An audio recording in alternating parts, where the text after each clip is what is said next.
beseech thee to send down thy heavenly wisdom from above, to direct and guide us in all our consultations, and grant that we, having thy fear always before our eyes, and laying aside all private interest, prejudices, and partial affections, the result of all our counsels may be to the glory of thy blessed name, the maintenance of true religion and justice, the safety, honor, and happiness of the king, the public weal, peace and tranquility of the island, and the uniting, knitting together the hearts of all persons and estates within the same, in true Christian love and charity, one towards another, through Jesus Christ our Lord. Amen.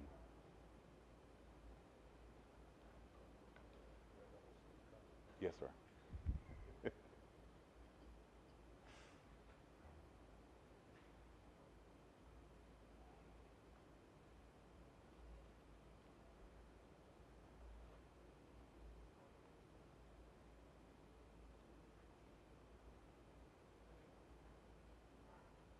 You may be seated.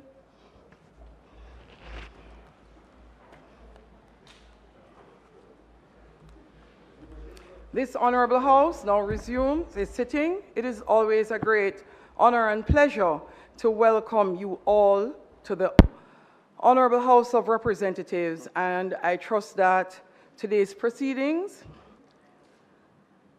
will be carried out in the usual productive and cordial manner.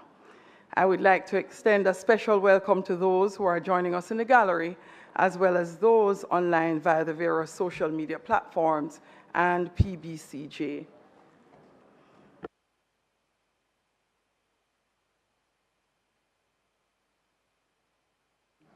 By the look of the uniform in the gallery, let me welcome Kingston Technical to the Houses of Parliament.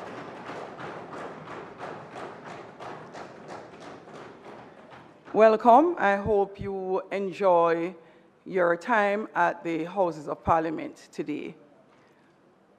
Clerk, call of the roll.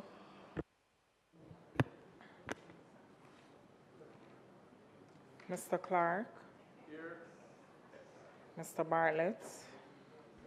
Dr. Holness, Dr. Chang, Mrs. Williams, Ms. Grange, Mr. Mackenzie, Mr. Chuck, Mr. Vaz, Dr. Tufton, Mrs. Malahoo Fort, Mr. Green, Mr. Charles Jr., Mr. Matthew Samuda, Mr. Morgan, Mrs. Cuthbert Flynn, Mr. Main, Mr. Davis, Mr. Terrelong, Mr. Hutchinson, Mr. Witter, Dr. Dunn, Mr. Brown, Dr. Brown-Burke, Dr. Charles, Mr. Chin, Mr. Cousins, Ms. Crawford, Ms. Daly, Mrs. Dalrymple Philibert, Ms. Davis, Mr. Golding, Mr. Graham, Dr. Guy, Ms. Hamilton, Ms. Hannah, Mr. Enriquez, Mr. Henry, Mr. Hilton, Mr. Jackson, Mr. Lawrence, Ms. Lee, Mr. Miller, Mr. Montague, Ms. Morrison, Mrs. Nita Garvey, Mr. Paulwell, Mr. Phillips, Dr. Phillips, Mr. Robertson, Mr. Robinson, Mr. Carl Samuda, Mr. Shaw, Mr. Siblis, Mr. Slowly, Mr. Smith, Mrs. Vaz, Mr. Warmington, Dr. Wheatley, Mr. Williams, Mr. Wilson, Mr. Wright, Ms. Hamilton, Ms. Grange. Thank you, Madam Speaker.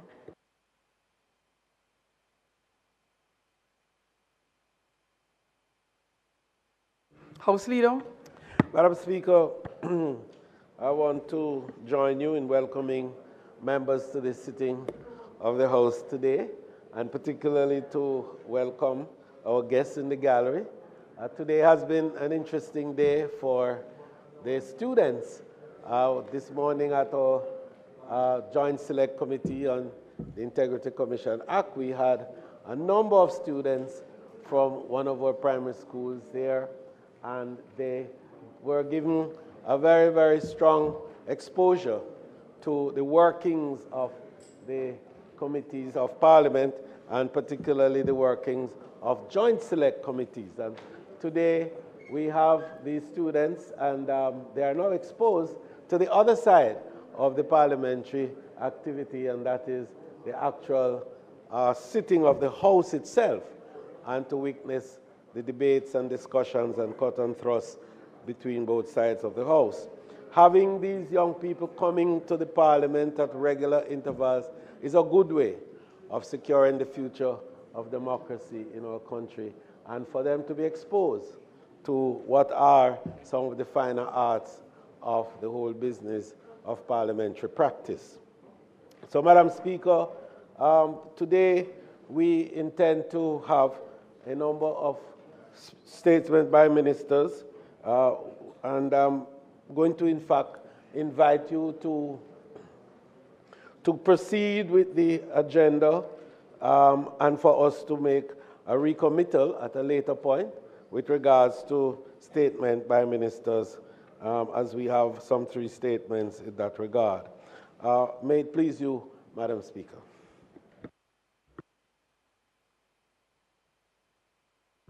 Thank you, House Leader. Announcements.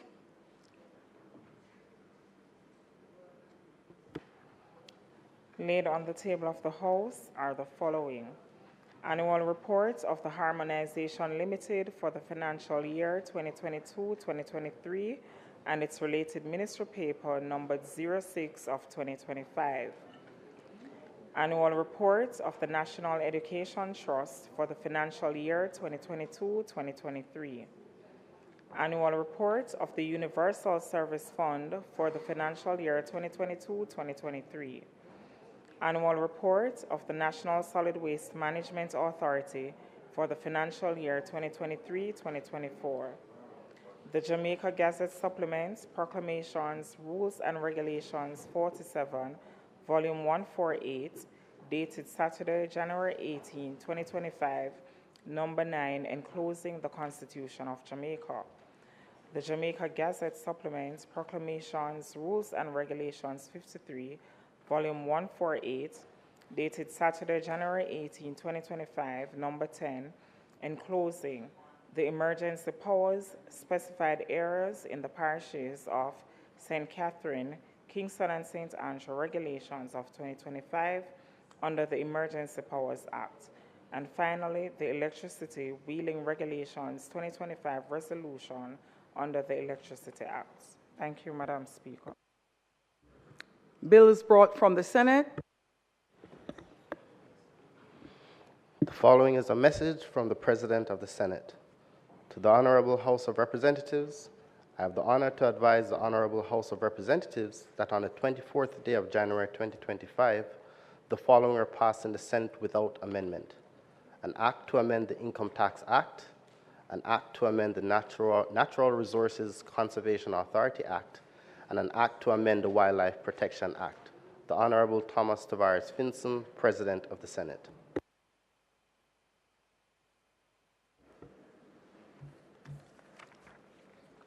Petitions, papers, reports from committees, notices of motion given orally.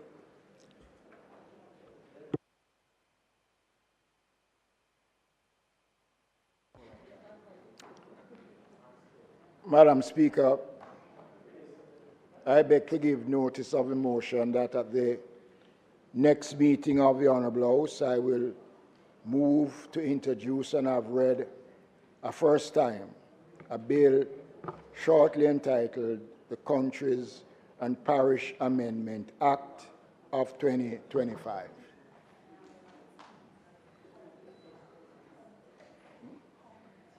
Counties. and Parish Amendment Act. Thank you. Madam Speaker, I beg to give notice that at the next meeting of the House, I'll move. Whereas by virtue of Section 55(1) of the Electricity Act, hereinafter referred to as the Act, the Minister may make regulations for the purpose of giving effect to the provisions of the Act, and without prejudice to the foregoing, such regulations may make provisions in relation to such other matters as the Minister considers necessary for the administration of the Act. And whereas on the 28th day of January 2025, the Minister made the Electricity Wheeling Regulations 2025, and whereas it is provided by Section 55(2) of the Act that regulations made under Section 55(1) of the Act shall be subject to affirmative resolution. Now therefore be it resolved by this Honorable House as follows. The resolution may be cited as the Electricity Wheeling Regulation.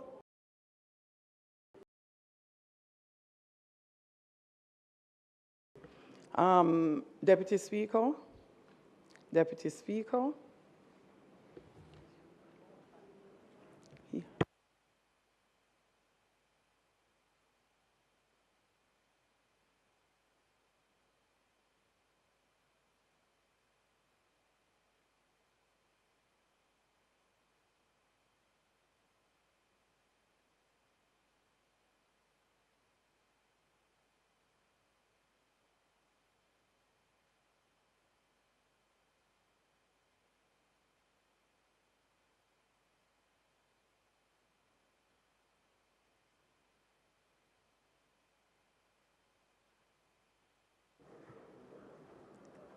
Marshall. Marshall.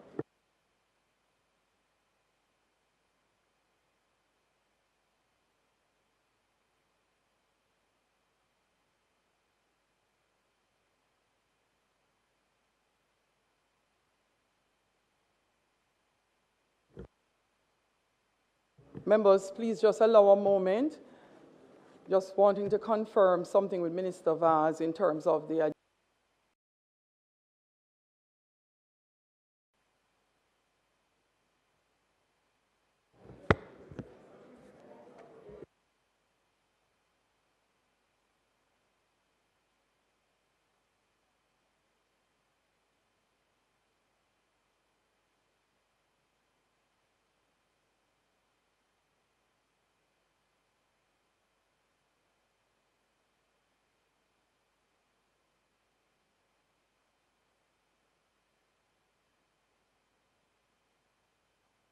Minister Vaz and your counterpart who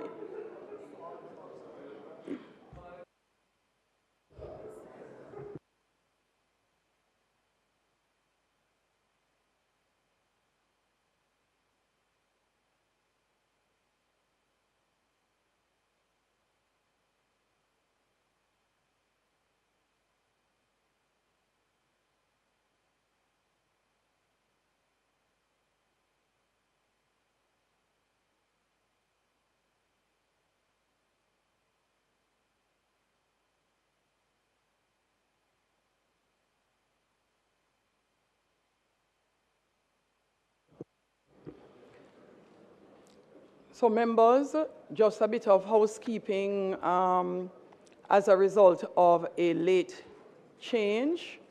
So the minister is going to be taking, not just tabling, the motion, notice of which he gave orally. So Minister, we're going to send down to you a small note. There is an additional notice that must be given before we proceed to the next item on the agenda.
Madam Speaker, I further beg to give notice that I will move for the suspension of the standing order to enable me to take the motion, notice of which was given earlier. Thank you, Minister. Questions and answers to questions? Madam Speaker, I wish to ask the Minister of Science, Technology, etc. The questions. Not in the House, not in the House. It is the Minister of Science, Energy, Telecommunication and Transport. I so move for the questions to be answered.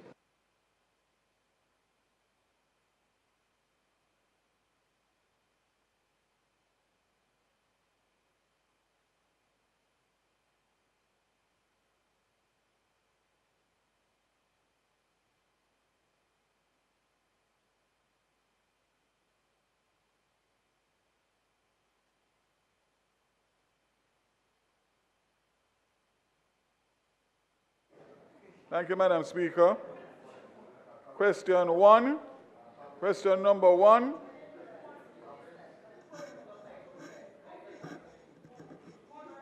Can the Minister indicate whether there is an existing agreement for the exploration of oil and gas within Jamaica or its territorial waters?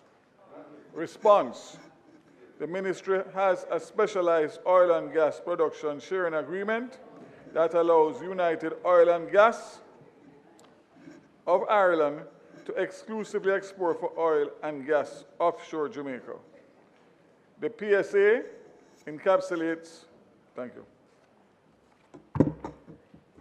encapsulates blocks 6, 7, 9, 10, 11, 12, 17, 26, and 27, as can be seen from the image below highlighting in yellow.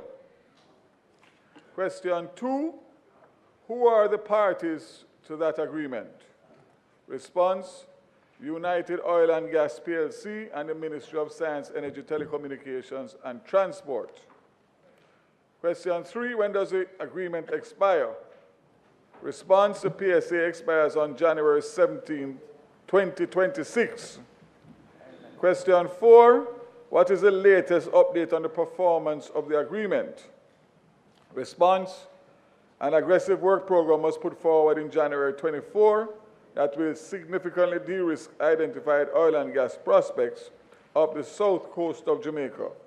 The work program includes a concentrated drop core / piston core survey, which is now going through the environmental application process at NEPA.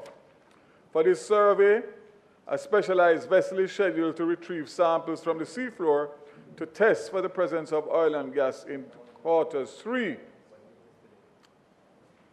of 2024, which marks a major milestone for the project. United Oil and Gas PLC continues to try to identify partners to share the risk in drilling with new companies looking at Jamaica as a drill or drop decision which is due, as I said before, in January 2026. Question number 5, how much has been expended on this contract? Based on the nature of the PSA, the government of Jamaica does not spend on oil and gas exploration.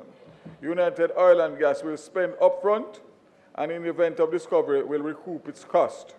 The total spent to date up to between November 2014 and May 2024 under the PSA by United Oil and Gas PLC is 39.3 million United States dollars, equivalent of 6.3 billion Jamaican dollars.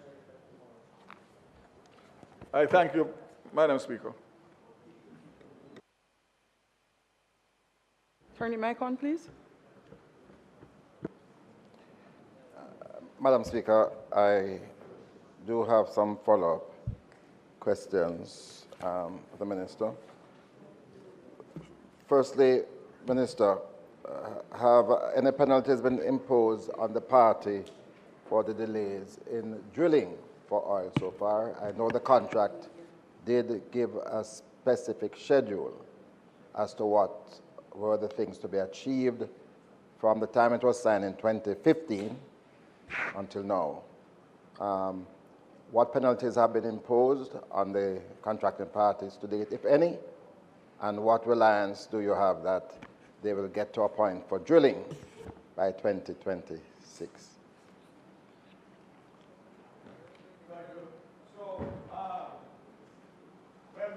Nothing has come to my attention in relation to any penalties that I Madam Speaker. Thank you. Member, nothing has come to my attention in relation to any penalties that have been imposed. So I would suspect that they have not been, but I can check that to make sure that that is so. The other thing is that there was a request for an extension of the contract after COVID, which has taken it to 2026, January 26, as was indicated. I think it was a 2-year, if my memory serves me correct. They have been giving reports pretty often quarterly. I have not gotten anything in recent times. I know I met with them probably a year ago. So I'm not quite sure, other than what was prescribed in the agreement, that there has been any changes. So I take it that there has not been, because that has not come to my attention, and I suspect it would have to. But I can check that for you and let you know. Minister, you've just mentioned that you've been given, I think you have to sit. I think you have to sit. I think you have to sit. You what? I think you have to sit. Yeah, here. You think you have to sit? Oh, you want me to sit? No. Okay, am I here? Not so good. Minister, you just mentioned that you've been given reports from time to time. As you will remember, late last year there was a lot of rumors. And there was, in fact, a video of an investor briefing in London. Wouldn't it be appropriate for you to give updates when you get these reports so that people are quite clear that we haven't found oil as yet? That's one question. And secondly, I know in 2015 we were negotiating with another prospective contracting party, Repsol. Can you indicate what has happened with those negotiations? Thank you, member. So the truth of the matter is, when that social media video went viral, I did make a statement at that time to say there was absolutely no truth, and whenever that would happen, if it ever happened, I would be the first person, the happiest person to make that announcement. So I can categorically state again that that's not true. The fact of the matter is that there really is nothing spectacular to report until such time as something happens that makes us believe that we are that much closer, which is what is going to be done in relation to the drilling and the other activities. What I can say is that United Oil and Gas have been looking for partners to raise the necessary capital to be able to go to the next steps, which has been a challenge, especially coming on the heels of COVID. So there has been no, based on the extension of the license for the 2 years, which expire in January, which is 12 months away, it really would not be practical to start any other negotiations until such time as the current contract is closer to ending. So I'm not saying that it wouldn't be wise to at least start in the year, which is now the last year of the exploratory license.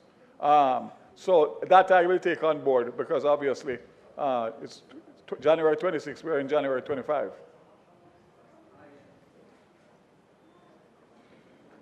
Minister, just to follow up on that last question, because again, the rumors did spread after there was this presentation from the UK High Commissioner's office. Minister, would you not say that the reports in relation to the 3D survey, that was significant enough for the public to be aware of what those findings are in that survey? And could you also comment on what is happening in terms of the onshore prospectivity? So thank you, member. I have no issue. You know that I'm one of those ministers that are very open.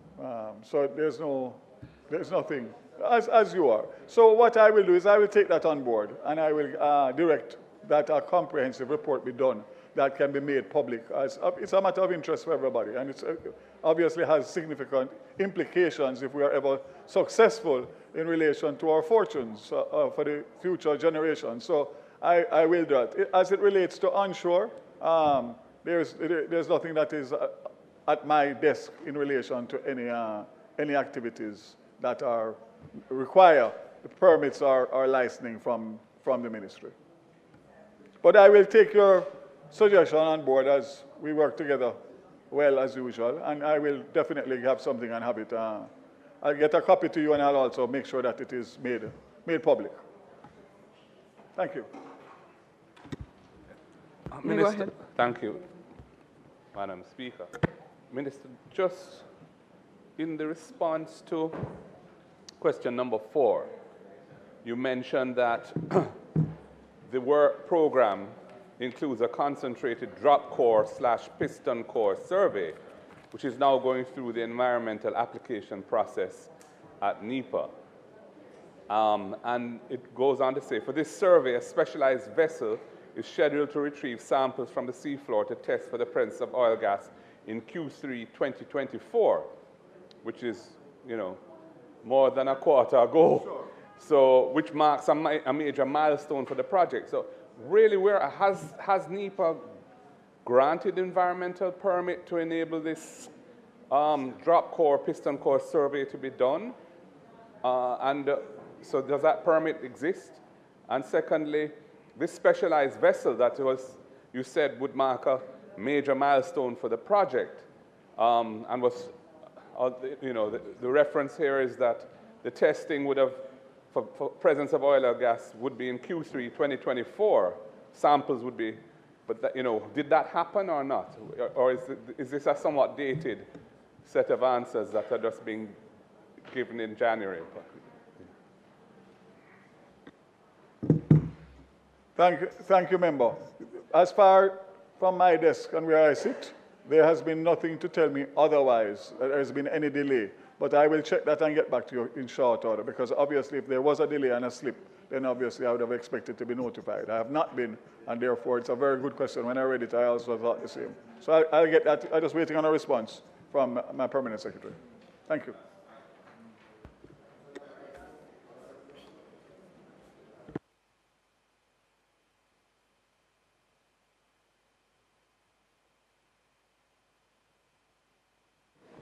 He read all.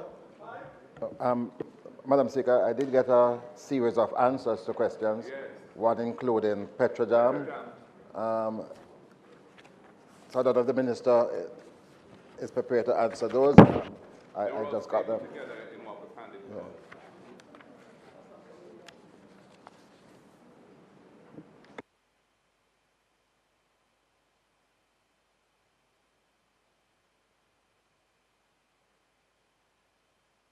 Answers with me here, but I will make sure to get them and respond.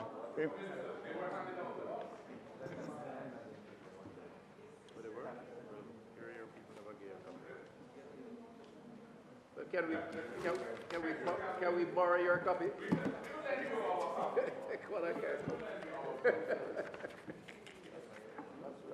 So it seems that I didn't take my own out of the file for the rest of the opposition. Sorry about that. Sorry about that. Response to the questions on Petrojam Limited. Question number one, the Minister stated whether a committee was established and chaired by Mr. Chris Zaka to examine the role of Petrojam has made a report. Response, yes, a report dated May 31st, 2019 was made by the committee. Question number two, if so, when was the report made? Response, the submitted report is dated May 31st, 2019.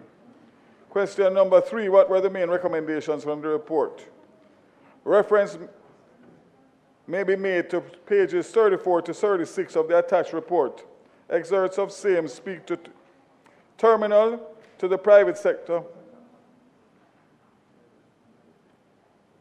Sorry. What was the main recommendations from the report? Response. Reference being made to pages 34 to 36 of the attached report. Excerpts of same speak to the PRCs of the view that the transfer of active management of the refinery and terminal to the private sector provides the only credible opportunity to improve the operating performance of both entities, while also mitigating the operating and project execution risks to the government of Jamaica. Irrespective of GOJ's policy decision to maintain this CAF margin or otherwise, the PRC therefore recommends that the government of Jamaica exit active management of both the terminal and the refinery through a lease of Petrojam's underlying assets. Number two, Petrojam should make every effort in the short run to maximize the processing of sweet crudes and reduce production of HFO and increase production of the more marketable LSFO. Example, the sweet operating scenario. Three, further analysis the potential improvements in the operation of the terminal to allow for a lower cost operation, including demurrage costs, reception of larger product cargoes, product blending capabilities, and rack loading operations. As part of the divestment process, with the exception of price adjustments related to terminal fees, rack fees, and the CAF margin, no other price adjustment should be applied by Petrojam without the oversight of an independent authority.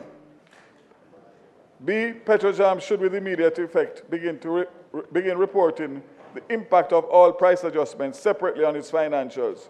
Keeping track of such adjustments above CIF pricing allows for a better understanding of the contribution of these market adjustments and facilitates the ongoing management and reporting of their impact. Question number 4, has the Cabinet considered the report? Yes, the Cabinet has considered the report by way of Cabinet decision numbers 20/19 and 2/20 dated 24th of June 2019 and January 13, 2020 respectively. The Cabinet confirmed consideration of the matter. Question number 5, what is the position of the Cabinet on the recommendations from the report? Cabinet indicated that the Minister should proceed with the parliamentary process regarding the report. As such, a strategic review of Petrojam Limited by way of Ministry Paper number 37 of 2019 was tabled in the House on July 2nd, 2019 and July 5th, 2019 in the Senate. And then there are some questions in relation to JPS.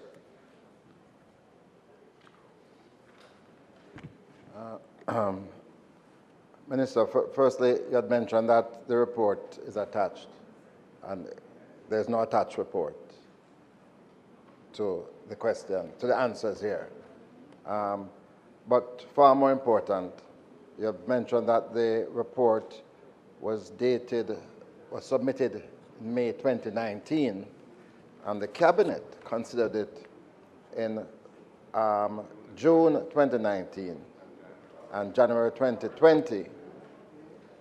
That is 4 or 5 years ago, and we are yet to make a determination in relation to Petrojam. My recollection, Minister, is that the core recommendation is that the government should really exit participating in refinery operations, and that the refinery should be transformed into an import terminal. This is a fundamental recommendation. What is the government's position on that? What is the government's position on the Zaka report? What is it that you are going to be recommended to the Parliament? Thank you, Member. So you will accept and understand that I am the Minister that reports to the Cabinet, and the Cabinet makes collective decisions. So it is obvious that if the Cabinet has not directed me in relation to the recommendations that have been made, and everything remains as it is, that those recommendations are still under review at this particular point. And until such time that I have gotten instructions and directives from the Cabinet then there's nothing further that I can do. I have done what needed to be done based on the cabinet instructions, which was, as was said, to indicate and table in Parliament coming out of the decision of cabinet back in 2019. So as far as that is concerned, I can only say to you that it's still under review. No decision has been taken.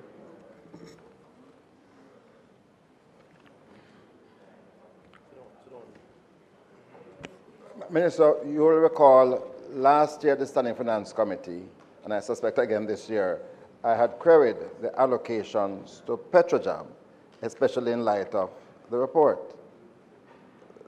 That report, as I submitted then and repeat now, is a far-reaching set of recommendations as to how you should treat with Petrojam. What is your position in relation to Petrojam at this time? Is Petrojam going to be continuing its operations as is? Are the reforms coming? What is your position? I can say to you in relation to the overall energy policy is that we are making progress in relation to several aspects of it. As we speak,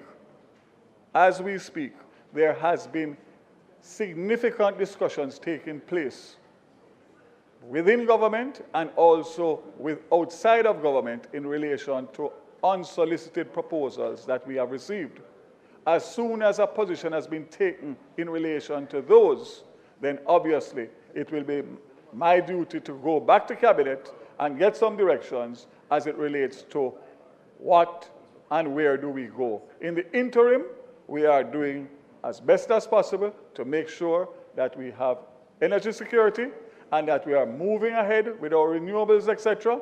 But as it relates to Petrojam, that is a fundamental shift in relation to policy direction that I can only recommend. Cabinet will have the final, but I can say that there are several discussions taking place with several different scenarios, which obviously I cannot get into now. But coming out of those, we will have a position as it relates to where we go based on the evaluation of those proposals. Thank you. Just, Minister, what seems a bit peculiar about this is that there were circumstances that led to the cabinet appointing that committee, the PRC, I don't even know what the acronym stands for, but some committee, to look, Petrojam Limited probably committee, to look at the whole thing, to look at the whole scenario, and to make recommendations. So there was urgency around that because Petrojam had a lot of problems at the time, and as we know, there were subsequently other issues as well.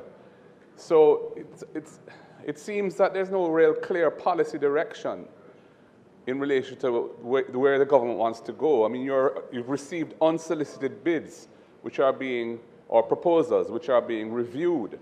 But what is the overall direction of the energy policy in relation to Petrojam?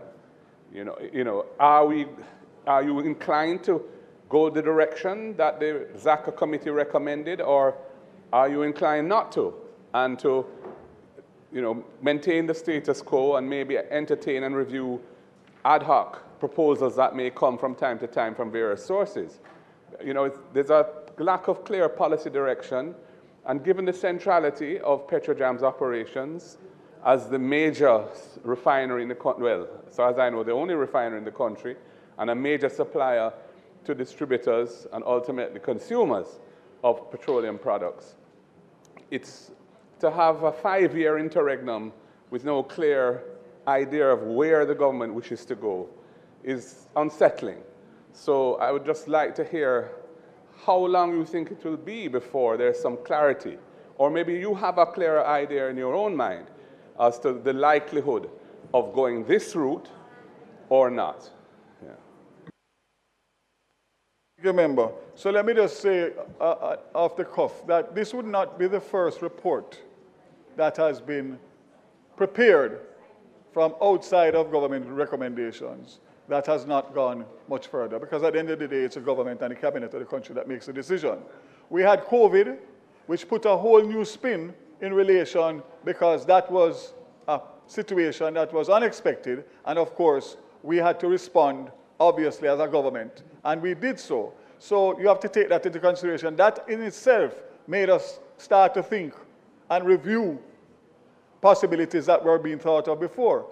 I can say to you that under my watch, from 2020, when I was appointed minister, the efficiencies of Petrojam have improved.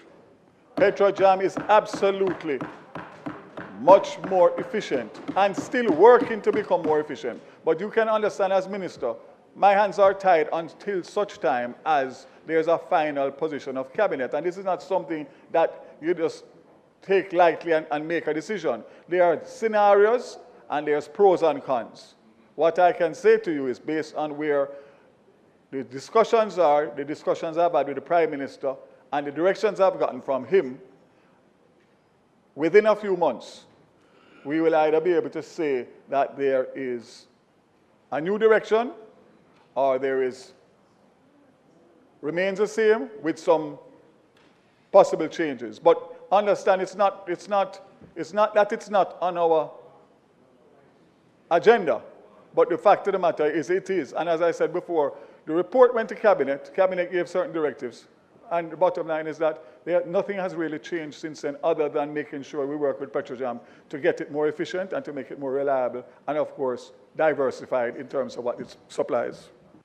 Motions that may be made at the commencement of public business requiring notice. Motions relating to the sitting of the House.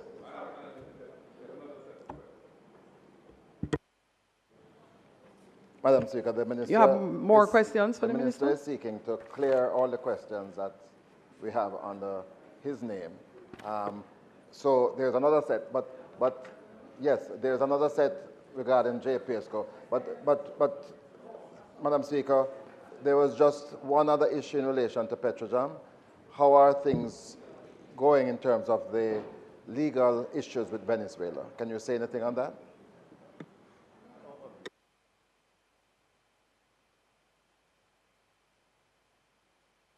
Petrojam shares were bought by the government and the funds remain in escrow. There have been discussions that have come to me through the Venezuelan local embassy here a few months ago, indicating that they would like to pursue to see whether or not there's a possibility. We responded to that. We have not heard back. But as it stands now, the answer to your question is that there's no change in relation to what obtained when the government took over the shares and put the funds in escrow. But it's not something that we're not open to looking at, to have some kind of solution, amicable solution, to get the matter behind us. Thank you. Madam Speaker, the next set of questions is in relation to Jamaica Public Service Company Limited. Question 1. In relation to the electricity, can the Minister state the total amount of technical and non-technical losses experienced by JPS? Over the past 9 years, the average annual technical losses has been 8.2% of JPS's generation output, which equates to approximately 358 GWH per annum. The corresponding average non-technical losses has been 18.9% of JPS's 18.9% of JPS's generation output, which equates to approximately 824 GWH per annum. The charts below indicate the evolution of losses. That chart will be accompanied to the you have it? Yeah. Question number 2, can the Minister state the dollar value and percentage of the amount of electricity that is stolen from JPS distribution system? In 2023, the dollar value of electricity stolen was approximately 40.385 billion Jamaican dollars, equivalent of $258.9 million US dollars. And the percentage of electricity stolen was about 15.9%, which is about 80% of the 19.9% non-technical losses registered in 2023. Number 3, can the minister state how much of the losses, both technical and non-technical, is paid by the Jamaican consumer? The USAID's non-technical loss report of 2022 indicated that the Jamaican consumers' payment contribution to losses was estimated to be about 8.7% of customers' electricity bills. As an example, the typical residential customer would incur additional costs of about $1,050 Jamaican dollars per month on average on their bills due to electricity theft. That is coming out of the USAID's non-technical loss report of 2022. So that is dated as we are now in 2025.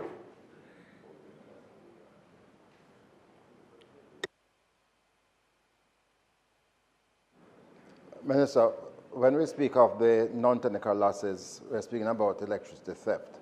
What is your view of the role of the government in relation to minimizing that cost to the consumers, which you have noted to be over 1,000 Jamaican dollars per month on average?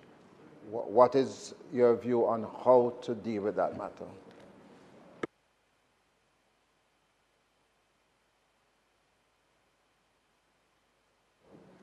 Spoken on this matter, and this matter has been discussed at the highest level of cabinet. And I think Member Hilton as well, we have had several discussions on it. It is going to take a significant collaboration between JPS and the government of Jamaica. It is going to require, and I've said it here before, many millions, if not billions of dollars to really make it affordable to be able to get those who are not on the grid, and most importantly, to be able to stay on the grid. JPS, in fairness to them, have made several efforts. They have used technology, they have used everything to try and reduce the electricity theft. But the government does have a responsibility, and I think we are agreed jointly on this. I expect, and I would put it stronger to say, that I'm confident that in the upcoming budget debate, that is going to be a key part of the Minister of Finance and the Prime Minister's budget presentation, because it's something that we have spoken about, but more importantly, it requires the commitment of the government to invest a significant amount of money to really tackle it in a comprehensive, holistic way, which no government in my time and before has ever been prepared to do. So what we are doing at this point is Band-Aid. We are putting Band-Aids over a sore rather than dealing with the sore and getting it better once and for all. So I can say confidently that based on the discussions that I have been having, both from previous Minister, then Clark, to current Minister Williams, that is something. And I can tell you that there are studies on top of studies, member. I don't need to tell you because you left many of them back there. And at the end of the day, it's not the studies. It is to how do you implement the studies, which nobody has been able to do to this point. And I'm saying that as we speak, there's another cabinet submission that is being finalized now on the same non-technical losses in relation to what it is that all of these studies have said that has to be done and the level of investment that the government is going to have to make and work hand in hand, not only with the JPS, but with many of the members of parliament who are sitting in here now and who are not in here, because the fact of the matter is that this problem is a major, major problem. And if we don't tackle it, then the truth is that we are not going to get the benefits that we have all sacrificed to get in relation to where we have reached in terms of our fiscal affairs of the country.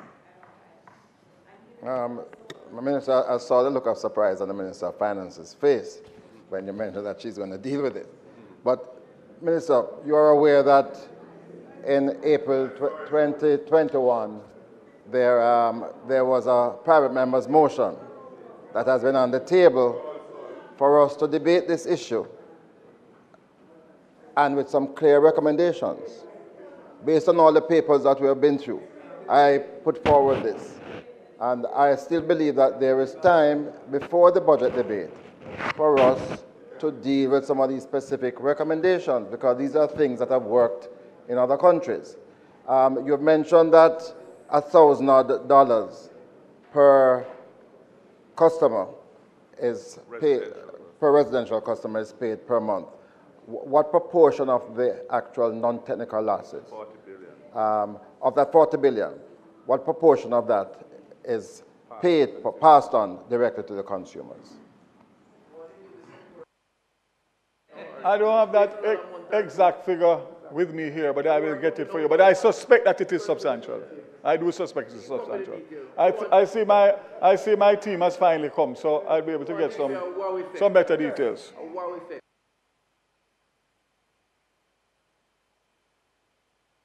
That, as we mentioned, wouldn't be for your house and the leader of the opposition's house. I suspect you'll be paying a little more than that. Yeah. Minister, just to reiterate that the question of how the 40 billion of non-technical losses through theft is born is a very important question, because to the extent that JPS is able to shift that to consumers under the terms of their license or any regulatory allowance they may have, the incentive on them to manage the process is less. So I'd really like to get that data. I mean, the way that the answer has been formulated here is not really, doesn't extrapolate back very easily to that $40 billion number, because you say that what it says here is that the Jamaican consumers' payment contribution to losses was estimated, this is in 2022, our report in 2022, was estimated to be about 8.7% of customers' electricity bills. But I think, given that the figure that was cited here in 2023, which is not that long ago, was 40.385 billion of annual theft losses, of annual losses, and the percentage of electricity stolen, 15.9%. Knowing how much of that JPS has to absorb and how much of that they can just pass on for all of the consumers of the country to absorb is very, very relevant. So I'd ask if you could please provide that data. Thank you.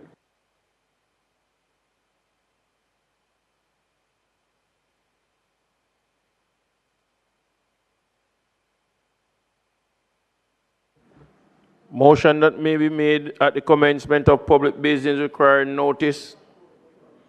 Motion relating to the sitting of the House. Motion for leave to introduce bills.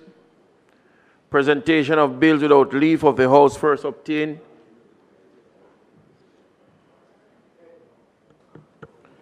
Madam Speaker, Mr. Speaker, I now move for the suspension of the standing orders to enable me to take the first reading of a bill shortly entitled the Counties and Parishes Amendment Act 2025. Members, the question is that the standing order be suspended to allow the minister to take the first reading of the bill. Those in favor? Those against? Ayes have it.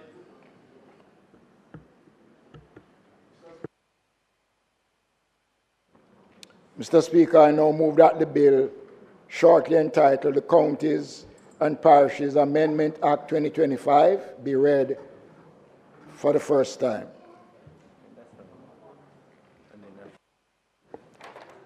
The Counties and Parishes Amendment Act 2025 read a first time.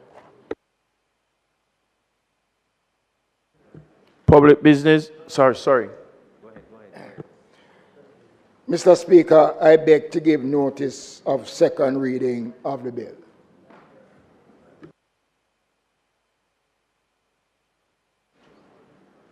House Leader.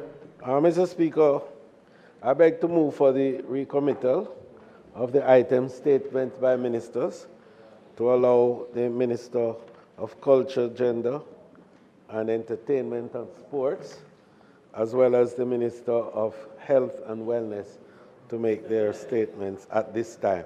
At a further point, Mr. Speaker, I may require another statement to be made.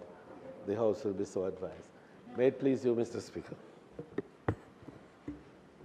Member from St. Catherine Central, Minister.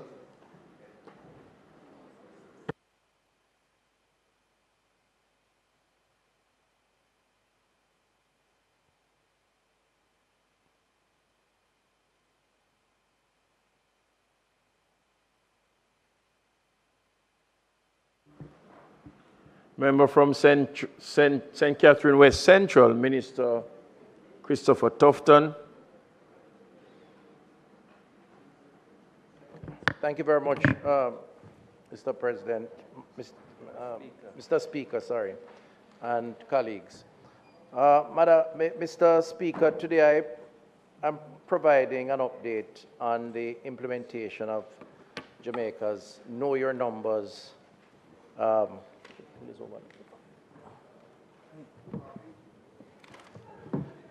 copies were made available. I'm not sure why you weren't given one, but they're there. On the implementation of the ministry's Know Your Numbers initiative, which was launched back in May 2023 during my sectoral presentation. Mr. Speaker, I remind this Honorable House that non-communicable diseases, including cardiovascular disease, diabetes, and cancers, are the leading cause of death in Jamaica. Mr. Speaker, premature death rates have increased from 17% in 2009 to 21% in 2020. Premature meaning deaths before the age of 75, which is the average life expectancy for Jamaicans. Over this period, cardiovascular diseases and cancers contribute the highest share of potential years of life lost. Despite the high prevalence of NCDs and risk factors, health-seeking behaviors remain low, and many Jamaicans are unaware of their health status until it is too late, meaning when it takes them to the accident and emergency or the morgue. Mr. Speaker, I wish to highlight that in 2017, only 59% of hypertensive and 58% of diabetic individuals aged 15 years and older were aware of their condition, leaving approximately 301,000 and 129,000 persons, respectively, unaware of their diagnosis. This is quite substantial because lack of information, not being aware, leads to the worsening of those conditions normally until it becomes an emergency. Mr. Speaker, the World Health Organization recommends early detection, screening and treatment, as well as palliative care as key components of the NCD or lifestyle diseases response. In line with these recommendations, the Ministry of Health and Wellness launched the Know Your Numbers Healthy Lifestyle Initiative in May 2023. The initiative emphasized awareness of key health metrics, including cholesterol levels, blood pressure, blood sugar, and body mass index. Mr. Speaker, it may be recalled that I announced this initiative in Parliament on the 3rd of May, and the initiative aims to conduct some 500,000 screening tests to help citizens identify their risk of chronic disease and to refer those with adverse results of further tests and treatment. This 500,000 was over a year and a half, so it actually cut across a financial year. Additionally, through the Know Your Numbers initiative, Jamaicans are to undergo screening on an annual basis, which is our advice, to know their health status, and outreach efforts to target the most vulnerable through mobile and community-based screening. Most Jamaicans tend to go to the doctor when they are sick. In fact, most Jamaicans are afraid of going to the doctor. That's almost a custom, a tradition. And unfortunately, when you're sick, as they say, the horse has gone through the gate already. You really want to know your numbers before and take corrective measures. Mr. Speaker, the objectives of the campaign to promote screening for diseases and their risk factors across the life course, so pregnancy, infancy, childhood, and adolescent and adult and older persons, to provide client-centered screening services to targeted populations, to facilitate appropriate and timely referral and linkages of clients to further diagnosis and care services. Just to give an update on the implementation of the program, Mr. Speaker. As of November 2024, the Know Your Numbers initiative has conducted some 220,639 screenings, representing about 44% of what was originally targeted. Performance has varied across the regional health authorities. The Northeast Regional Health Authority has achieved some 83% of its target, while Southeast Regional Health was about 20% or so. Mr. Speaker, as it relates to the number of screening tests conducted per test type, the results as of November 2024 are as follows. Blood glucose, 65,331 tests conducted, representing 65% of the target. Blood pressure, 78,854 conducted, 39.4%. Body mass index, 51,359 tests conducted, represents 29%. Blood cholesterol, 29,000 tests conducted, represented what was targeted, 100%. What it means is that most people who are tested for those particular. So we're not adding up all of those percentages. It's based on the target of the population at the time. In terms of the gender difference, 220,639 screenings which had been conducted for those identified. 66% were females, 33% males, which does point to a challenge in getting our men to screen. The ratio is consistent with the overall male-female health-seeking behavior pattern. When broken down by NCD risk factor screens, for females represent the majority, accounting for some 66% of blood pressure, 67% of blood glucose, 68% of blood cholesterol, and 64% of BMI. Mr. Speaker, for the screening tests which had been conducted, abnormal results were most common for blood pressure and body mass index screenings, often associated with hypertension and obesity, which are critical public health concerns. Persons whose results fall within the abnormal screening range, moderate to very high, were referred for follow-up care appropriately at their respective health centers or the health centers closest to them. In some instances, some were asked to visit their hospital because of their status. Mr. Speaker, the term abnormal refers to screening results that fall outside the clinical standard range, either below or above the normal range for the screening test.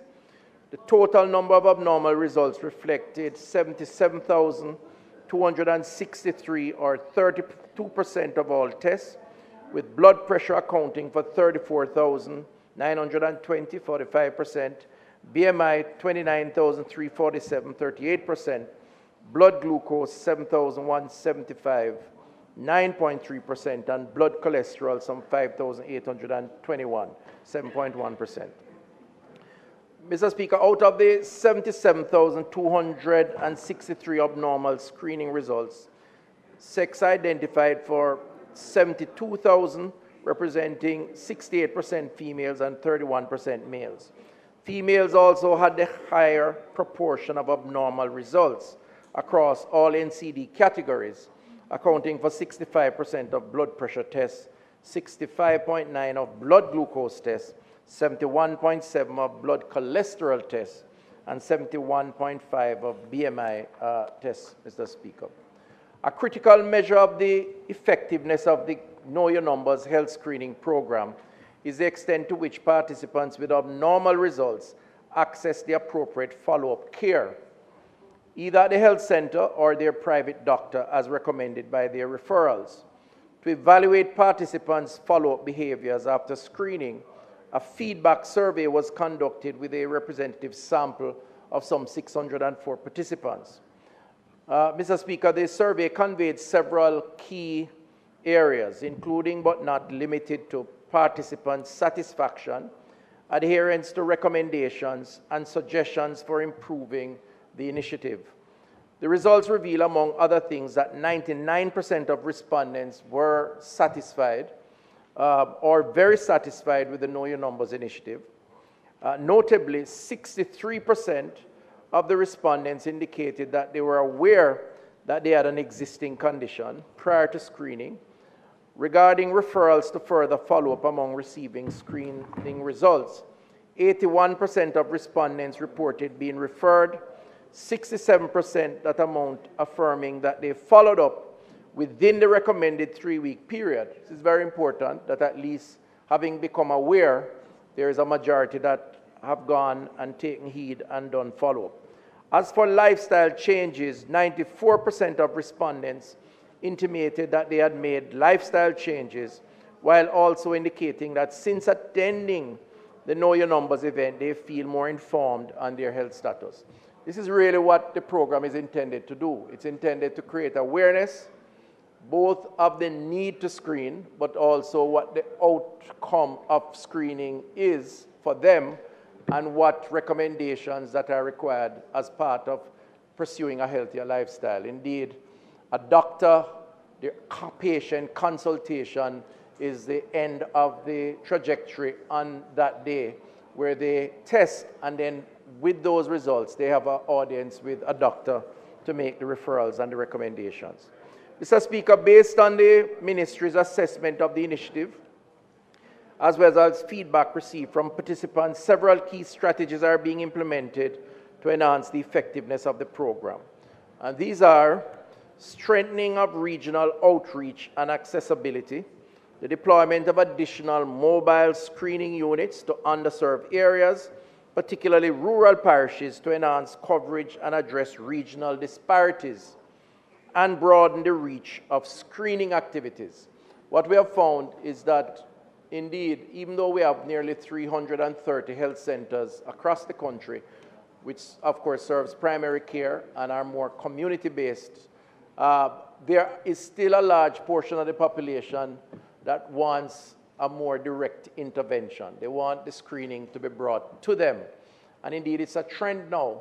So the concept of mobile clinics, where you go into communities, you create a buzz of activity, and you essentially intervene with screening where people are in their natural setting, is becoming more the norm than the exception. And from a policy perspective, it gives rise to greater investments in mobile screening.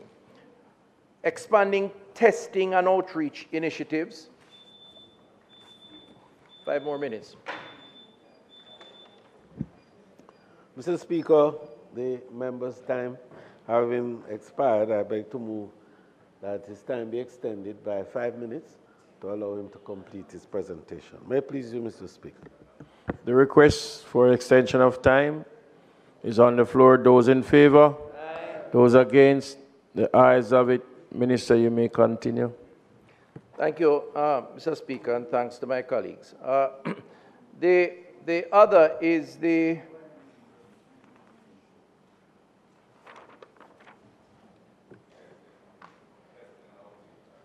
increasing the number of testing sites and implement more outreach programs in Sarah, which is the region that would be considered the least performing region and the most populous region, as well as underserved peri-urban areas to close healthcare access gaps, developing regional specific health education campaign targeting high-risk populations with a focus on blood pressure, BMI, and non-communicable disease risk factors.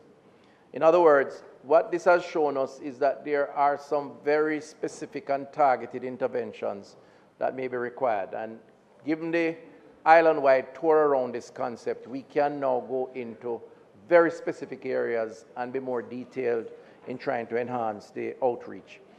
The third is enhancing community-based interventions, which includes fostering more collaboration with local organizations, workplaces, and faith-based groups to increase participation in screening activities and assist with promoting physical activity, health diets, and stress management, and encouraging male health advocates to lead screening efforts and health promotion initiatives. We have actually started to collaborate with organizations, and instead of going into communities, we go into an organization. We have done a few over the last month or so. And then fourth, improving referral and follow-up systems strengthening of referral mechanisms to ensure timely linkages to care for individuals with abnormal results, the use of the health center, and the outreach where the public health nurse can actually visit the patient at their homes is something they do now, but they can in fact enhance that intervention by targeting persons whose numbers are abnormal. And some of that is taking place. And fifthly, leveraging data for decision making, standardization of data collection and monitoring proposal to improve tracking of screening results and linkage care. And that I had alluded to earlier, where now the data is in hand, we can actually do the follow-up in a more precise way. Mr. Speaker, the implementation of these strategies is expected to increase screening participation to achieve the target, enhance adherence to follow-up care, and ultimately contributing to public health outcomes nationwide vis-a-vis the NCD reduction. The importance of preventative action, such as regular screening for the risk factors of NCDs, is underscored by the significantly high cost of treating non-communicable diseases, Mr. Speaker and colleagues. For this period alone, year to date, the National Health Fund, an agency of the Ministry of Health and Wellness, has expended approximately 9.4 billion Jamaican dollars on drugs to manage NCDs. For the current fiscal year, drug-served pharmacies located in public hospitals and clinics have dispensed approximately 2.4 billion worth of medications for managing chronic non-communicable diseases. In relation to the NHF Individual Benefits Program, the NHF has paid out some 7.1 billion in subsidies, covering 52% of medication cost for managing NCDs. And I raise this point just to make the connection, which oftentimes we don't make, between the cost of health care and preventative care. It is always cheaper to prevent than to cure. And in turn, it's from all aspects, from the quality of life, time with family, time to relax, as well as the economics of working and productivity and output, which is why we have to encourage more screening, which this program is intended so to do. In closing, the Ministry of Health and Wellness remains steadfast in its responsibility as the vanguard for the health of the people of Jamaica, and is focused on developing and implementing national strategies to improve health, delivering effective quality health services, setting standards and regulations, and carrying out essential public health functions while promoting intersectoral actions for health. While acknowledging that a healthy and stable population is needed to drive the country's development, the Ministry will continue to implement innovative programs like the Know Your Numbers program to support the quest for realizing the best health outcomes. Thank you, Mr. Speaker, and thanks to the colleagues.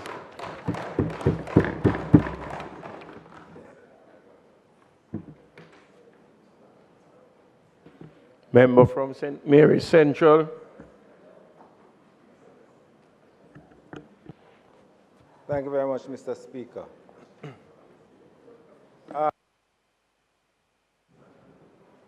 Thank you very much, Mr. Speaker.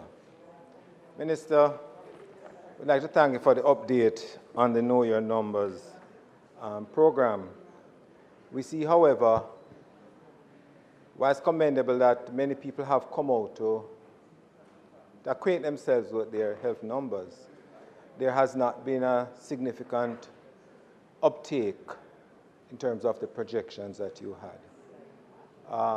Your document speaks to the fact that you were looking at over 500,000 persons for the target, and then a year and a half later, as you had indicated, only 44% of the target was met.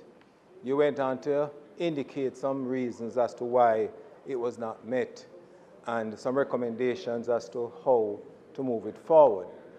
As one of those members of Parliament who attended the Know Your Numbers clinics, there was a significant complaint from persons that the privacy with this blitz was not conducive. The privacy with the blitz was not conducive to their own health and personal view, in that they felt that with the large crowds that they had, people had access to some of their information. Not necessarily deliberately, but just by the fact that there were sheer numbers.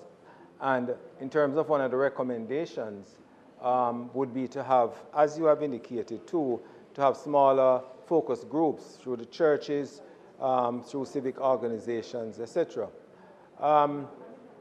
What is also interesting in the numbers that you presented to us just here is the ratio of male to female coming out to these, which was a 2-to-1 indication, 2-to-1 numbers ratio. What plans do you have to increase that? Because if you interrogate the numbers, you recognize that even though for those who have abnormal tests, the ratio of male to female was 2-to-1. And it would be interesting to find out or to extrapolate what would be the actual numbers male to female generally, because one could draw the conclusion that you may have almost equal numbers of persons who had diabetes, hypertension, increased body mass index, high cholesterol for the 4 years that you have checked. This is not a good sign, as you are aware, for a healthy population. And secondly, or towards the latter part, you mentioned that the National Health Fund has expended 9.4 plus 7.1 billion in treating the ill effects through drug therapy for the NCDs. And one of the questions that come up quite easily is, to what extent is the National Health Fund exposed, and in going forward, what support is going to come from government to buttress that increased expenditure that is needed for these NCDs? The other thing to Minister, I know that you have, as I've said to you, whether you did agree with it or not, the Jamaica Moves program, what you don't agree is when it started, but we are where we are. In that, obesity is a serious problem in Jamaica. I know we have looked at the sugar content of food, we have looked at exercise in young children, and we are looking at the fact that we more have a sedentary lifestyle in terms of our people. What other measures are being put in place apart from Jamaica Moves to help us to reduce the burden of these maladies on the Jamaican population? No. He's just adding one other point, that some people can exercise the rigorous one that you're having. Minister, I have 2 more minutes if you will. 2 minutes. The member's time for responding having expired, he assures me that 2 minutes will be adequate to allow him to complete his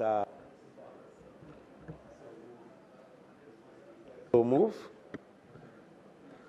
Member, you have 2 minutes for question, not to make a presentation. Thank you. See, Minister, Speaker, I had some time to comment, and I embedded some of my questions in it. So I'm expecting the latitude. Minister, you mentioned about follow-up. And part of the reason why you have this only 67% of that 81%. So actually it's much less than the total number of persons who had abnormal results in terms of follow-up, because you actually have 67% of the 81%.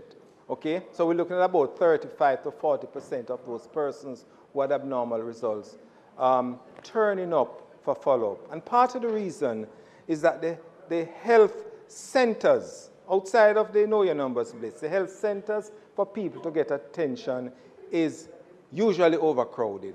And people can't go there and wait and plus they don't have the money to go to the private doctors in many instances. So what measures are being put in place to ensure that access to those health facilities is easy for those persons without being cumbersome, without the long wait, and without the fact that they have to endure even waiting in the sun for significant periods of time. Thank you. Pull it over from Daryl. Thank you very much, member. Mr. Speaker, the member, as it is right so to do, has asked several questions which may take a little longer than 5 minutes, but I'll try to go through quickly.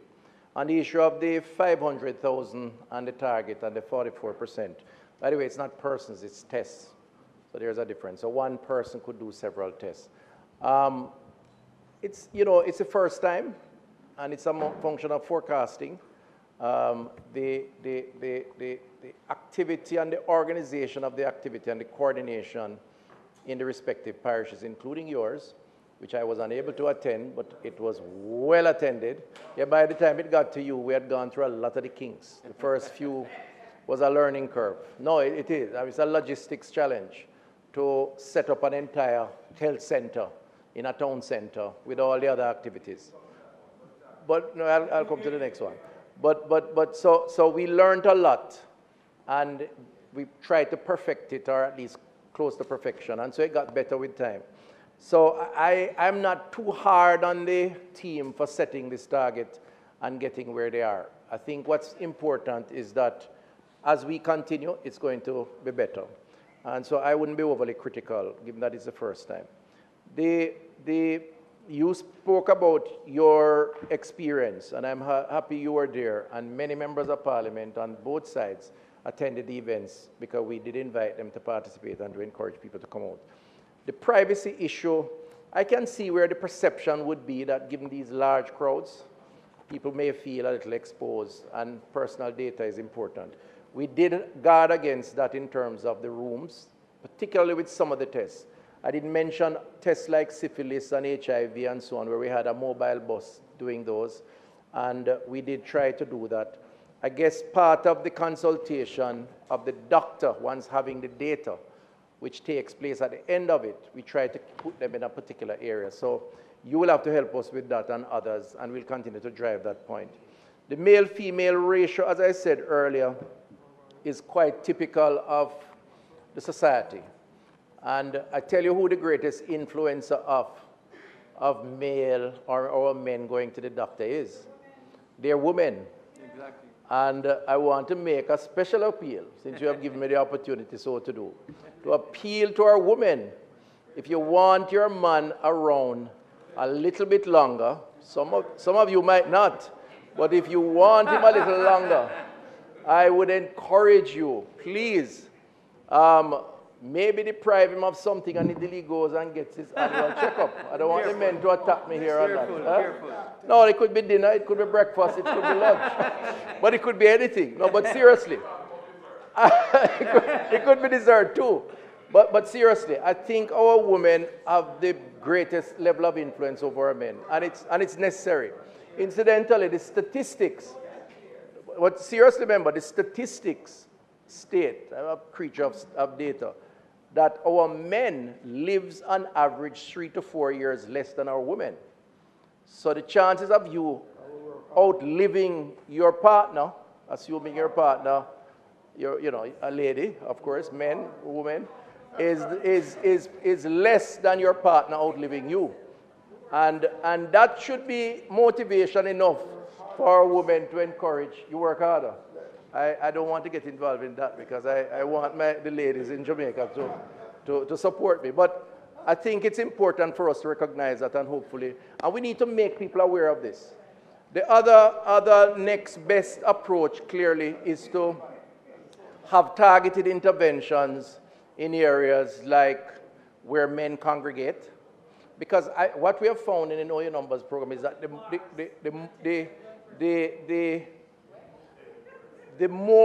easier we make the intervention, is the more likely are people to respond.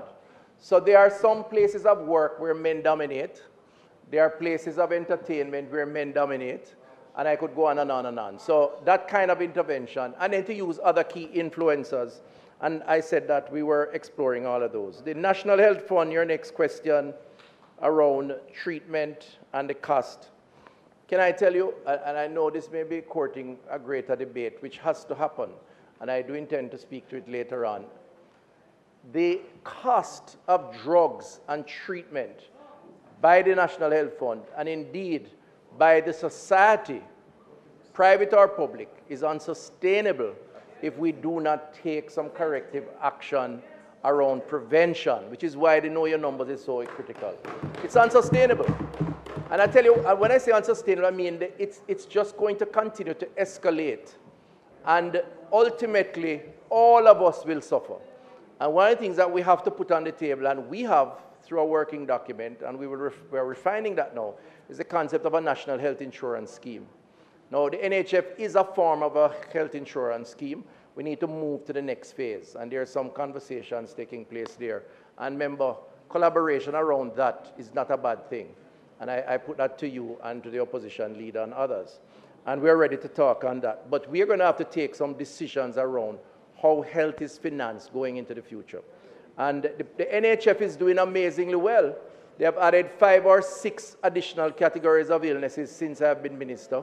But that has meant relief to thousands of Jamaicans, but it has also meant an increase in the cost of health care, and that will only continue. The other question around Jamaica moves. The issue of obesity, and you may have heard the Surgeon General in the US indicating that obesity is second only to smoking and alcohol as the primary cause of cancer-related deaths. But across the board, obesity is a major cause of cardiovascular disease and all the other things that we know about. It's as much a function of physical inactivity as it is a function of nutrition. And I dare say nutrition is a bigger contributor.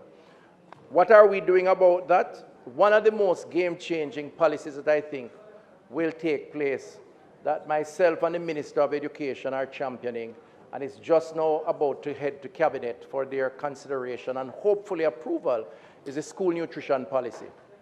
It's a joint submission, and I know Cabinet is seized with the urgency of it. Premature mortality and early onset of illness because of what we feed our children. A daily dose of the sugary drink, the deep fried this and the deep fried that, the ultra salts, ultra sweets. It is creating or wreaking havoc on the next generation. And we would do ourselves a disservice if we do not sit with industry and indeed establish policies that say we have to protect the health and wellness of our children. School nutrition is big, and Jamaica Moves is also in the schools. But there are other things like the elimination of trans fats. This is long in coming and needs to happen. Trans fats are the leading cause of cardiovascular related disease. It's eliminated in America, in Canada. Myself and Minister Aubin Hill, as part of joint government, in support with the cabinet support, are putting together a proposal for the eventual elimination of trans fats. And the other is front of package labeling, a little more controversial, but we're working on that. The other question is on doctors' consultation and your assessment of a low level of consultation. I don't think you should look at it like that, because at the end of the screening, all persons have a consultation with a doctor. Now, that consultation could be the only consultation required. In other words, a doctor could say, your blood pressure is a little bit elevated, but it may be what you ate for breakfast this morning. You may have a capacity to check it on your own. Check it, and if you think it's continued that way, then you need to go see a doctor. So it could actually end the overall consultation, and everybody went through that. The follow-up consultations could be in the public or the private, because many people have their own private physicians. And it's not always, we don't always capture that data. But the truth is, I do agree we need to take keen attention to it, because the lack of consultation could lead to the catastrophe that we all don't want to happen. And the other final point on the primary health care system, you spoke about overcrowding. That's another conversation, but this government has done more for primary health care than any other government before this one. And there is going to come a point when we will provide the data, the dollar data and the tangible data around renewal of the primary healthcare model to reflect the life stage approach, which, by the way, will replace Know Your Numbers, because it means anybody who goes to a health center will now be screened for all those critical vitals as a routine, so you will know exactly what is happening. The upgrading of our health centers, the building of new health centers. In the parish of St. Catherine, I'm proud to say, between the new Spanish Town Hospital and the 3 health centers that we have approved for construction, Old Harbour, St. Diego, and Portmore, this government is spending 10 billion Jamaican dollars in the parish of St. Catherine. So remember, no, but they are under Operation Refresh, which the NHF is supporting. We have upgraded more health centers across Jamaica than any other time before. But that's a conversation for another time. Suffice it to say that we understand and appreciate the weights. It's a function of build-out, equipment, but also of people. And you may recall that we had an occasion last week to look at the careers of Jamaicans and hopefully encourage others to become a part of the system. But I thank you for your questions. They're all important. And in the regular spirit of cooperation, I crave your cooperation so we can continue to build out the system. Thank you, Mr. Speaker. Minister, could you confirm the procurement methods for the health sector? Is it on a regional basis or is it national? If you could just advise me on that. And having purchased in the procurement, having procured the medicine and medication, the storage and distribution of it, is there the sense that, I have the sense that there's a need to look at the storage capacity, the updating of that, and the distribution methodologies, system-wide? So the primary agency for procuring, storage, and logistics, movement of our medicines in the public system is the National Health Fund. And they provide all the functionality. I think they do a main procurement process once every 3 years. And in the interim, where they have shortages, they go to market to try and fill those gaps. They also have warehouses that are very well equipped, and they have a logistics system and a software back office system that tracks all those medications in all the pharmacies that they have right across the country, over 100 of those pharmacies. And they have done well. And remember, if you track the news, as I believe you should, particularly on matters of commerce, since it's your portfolio area, you will realize that the National Health Fund has received more awards, both from the public and private sector, in corporate governance, in effectiveness, and I could go on and on. So I'm not saying it's perfect. We can always tweak and improve, but I am proud of what they have done and are doing, and they continue to reinvent themselves to provide better services for the people of Jamaica. Thank you. Thank you very much, Speaker. There was a follow-up that I'd wanted to make, Minister. You mentioned about the public health nurses going out there and assisting with the follow-up. The concept of the community health aides going out in the community and doing that was the original intention of having the community health aides. Could I commend that this be reactivated and be part of the process of the follow-up? Mr. Speaker, you're correct. The truth is both work hand in hand. The midwives, the public health nurse, and the community health aides.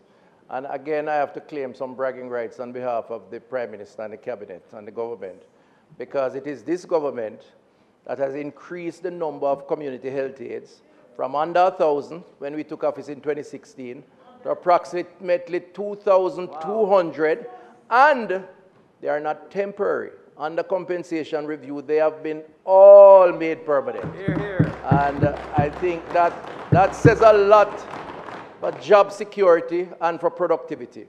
Now, we are in the process as part of compensation review still of revising their job description to have more community interventions, outreach. They do it now, but they do it more so in some areas than in others, and we're trying to standardize it.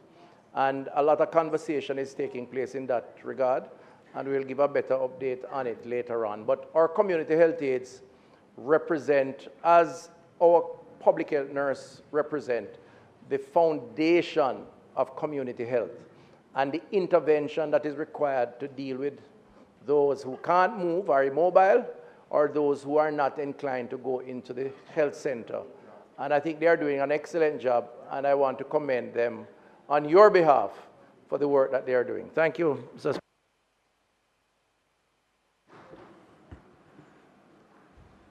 Speaker.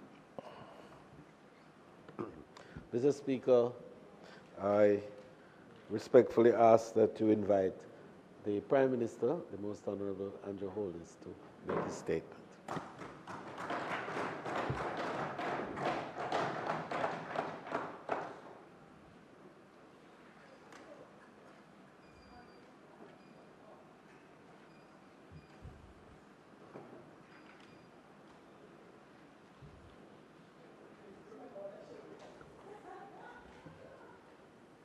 Thank you, Mr. Speaker.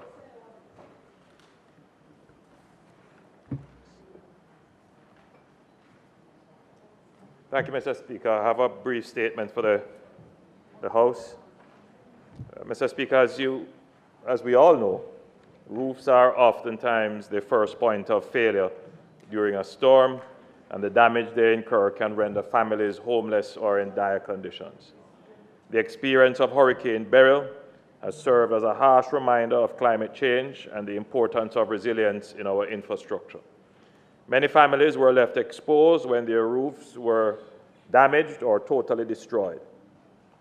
What was clear is that the houses that followed the building codes, in particular the construction of their roofs, or constructed their roofs from slab material, concrete, that those houses fared much better, and those persons faced less dislocation as a result of the passage of the hurricane. Despite distributing almost 14,000 Hurricane Beryl recovery grants, we know that there are many households across Jamaica that were also impacted by the heavy rainfall due to the unusual, Mr. Speaker, the unusual weather patterns between July and December. Leaky roofs were, of course, the obvious most frequent complaints. Members of Parliament are usually the first port of call for assistance. Therefore, the government will be allocating $315 million or $5 million per constituency to assist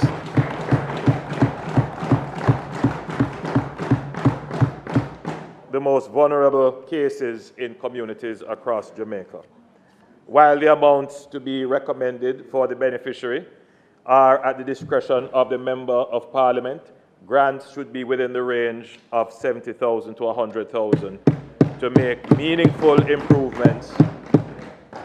meaningful improvements to roofs, windows, and sideboardings to ensure that more Jamaican shelters can withstand the next heavy rainfall, tropical depression, or hurricane. Persons who are already beneficiaries of the hurricane relief grant will not be able to benefit from this allocation. We will be checking to ensure that there are no duplications, Mr. Speaker, of allocations across programs. I urge all members of Parliament to work closely with their constituents to identify those households that are most in need of assistance. It is essential that we focus on the most vulnerable, particularly those who cannot afford to repair their homes themselves. It is crucial that this program is effective and impactful, ensuring the long-term resilience of our shelters, particularly roofs. One challenge that we have encountered in the past with such programs has been the inability of members of Parliament to identify registered hardware stores in their constituencies that have the capacity to provide the goods needed for repairs. And another important point, Mr. Speaker, that the hardware is in close proximity to the household that is in need. This has oftentimes resulted in higher transportation costs and delays. Sometimes the transportation cost is higher than the grant itself. So, Mr. Speaker, I'm pleased to announce that the Ministry of Economic Growth and Job Creation, through the National Spatial Data Management Branch, has now mapped every registered hardware and haberdashery across the island. This comprehensive map will not only provide members of Parliament with a complete list of all the hardware stores in their constituency, but the data has also been spatially represented so they can see where the hardware store is relative to the area of need. This means that at a glance, members of Parliament will be able to see where each hardware store is located in relation to the household in need of assistance. This will ensure that materials can be sourced locally, reducing transportation costs and improving the efficiency of the program. Another challenge that we have encountered is staffing resources. So, Mr. Speaker, in the last grant that we announced, it took some time for the grants to be approved because each grant had to be specifically assessed. Each beneficiary of a grant, their housing condition had to be assessed. And you can imagine, Mr. Speaker, how many persons we would have had to deploy to go out into the field to go and examine. So, Mr. Speaker, what we have decided to do, we will be leveraging the assessment staff of the CDF, of the Urban Renewal Program, and of the other units in the Ministry of Economic Growth and Job Creation to assist in the assessment process. Mr. Speaker, we will not be able to assess every beneficiary. And so what we will be doing is using representative samples and risk analysis to ensure that we can very quickly disperse the benefits. We wouldn't want, Mr. Speaker, to be in the next hurricane season and still not have the grants distributed.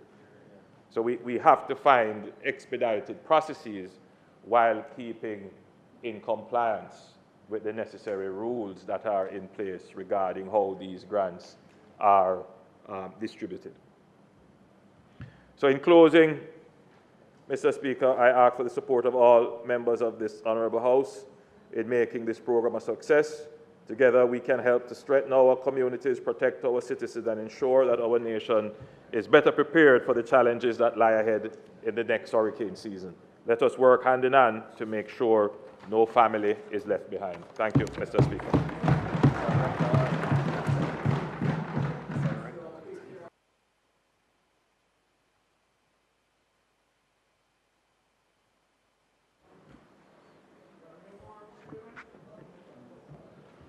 Thank you, Mr. Prime Minister. We welcome, I think all MPs will welcome this additional assistance that's being made available to our constituents. And Opposition Leader, sorry, turn your mic on, please. Thank you. Yes, and it's coming at a time when we're moving into the drier period of the year. So it's a good time to repair roofs in anticipation of future rains.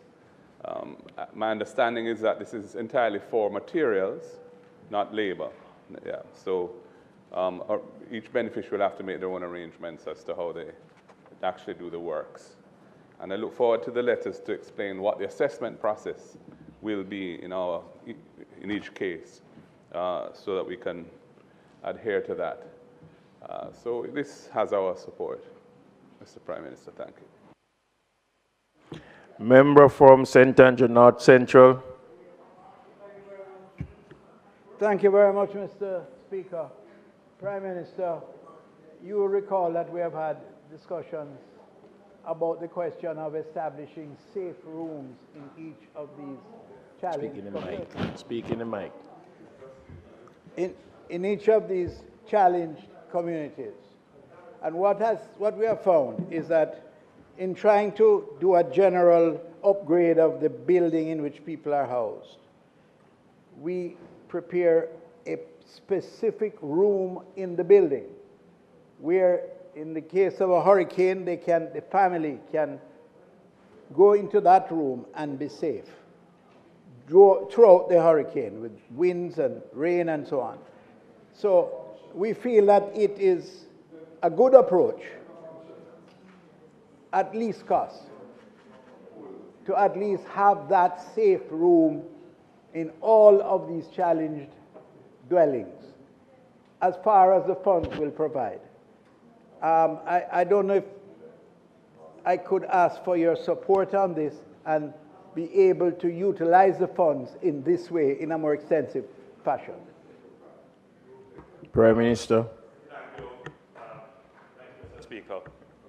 I particularly, I note the support of the Leader of the Opposition. Prime Minister. And I wanted a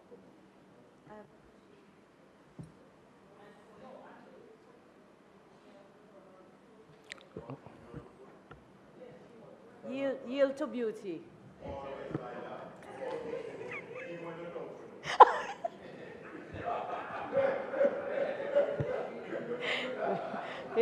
Here, Mr. Speaker, thank you for the opportunity. Thank you, Prime Minister. I'm a councillor before I'm MP. And as councillors, we are, and I still consider myself a councillor in my own right, that we are really the first port of call. Not MPs, the councillors are, honestly. And at this time, I believe, to be able to efficiently distribute and implement this project, would you give kind consideration to an allocation for our city mothers and city fathers to participate in the process of being able to respond to our citizens at the local level, that our local government representatives should really form a part of this program as well? Would you give that kind consideration?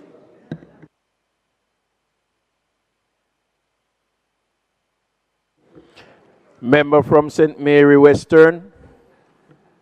Thank you very much, Mr. Speaker. First of all, let me congratulate the Prime Minister on this wonderful step. It has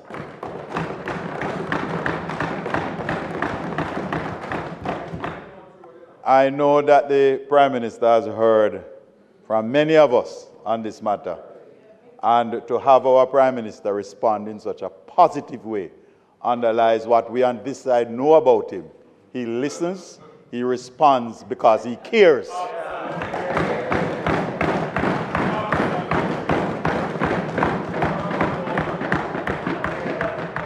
When you have a Prime Minister who is willing to respond to the needs of the poor and vulnerable, it is to be celebrated.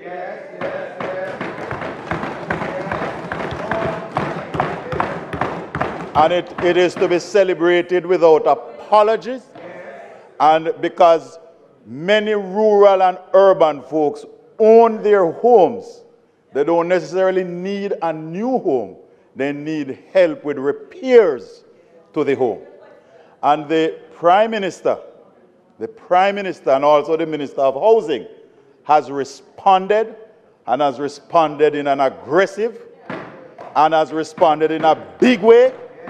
And we know that this response is just the first part of the response.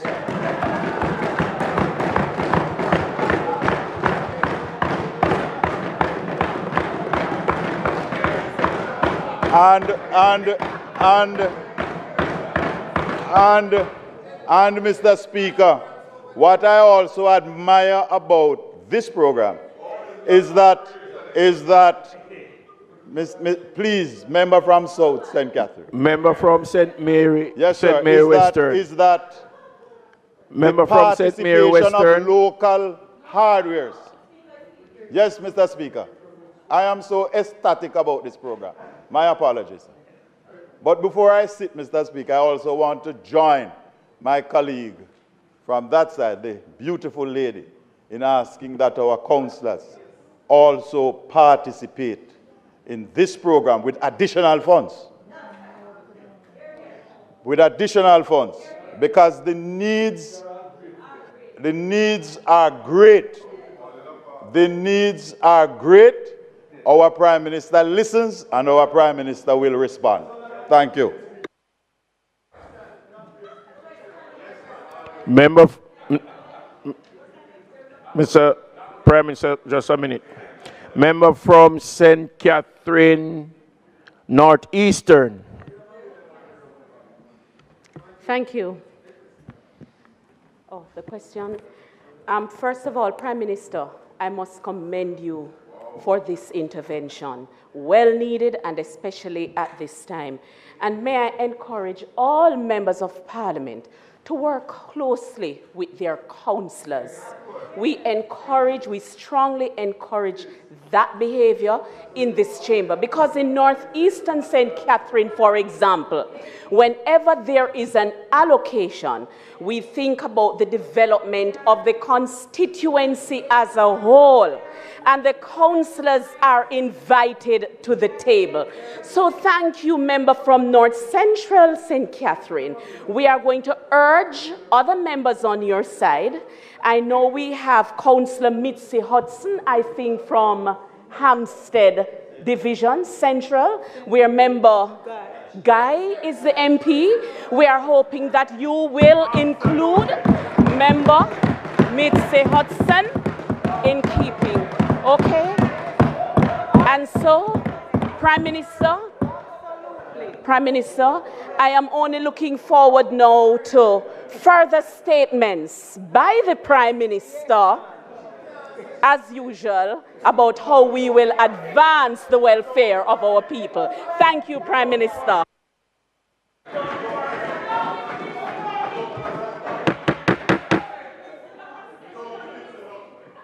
Member from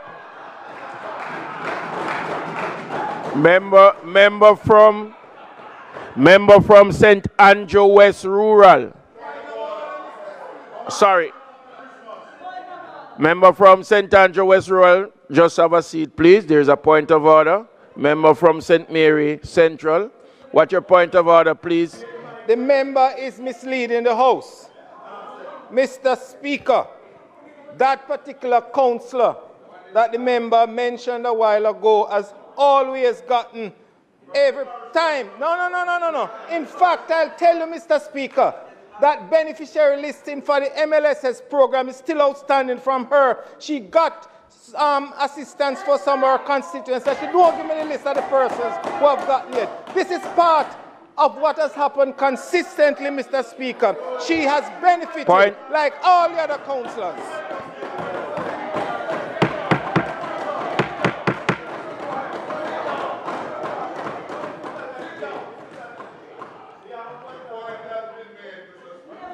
The member from St. Catherine,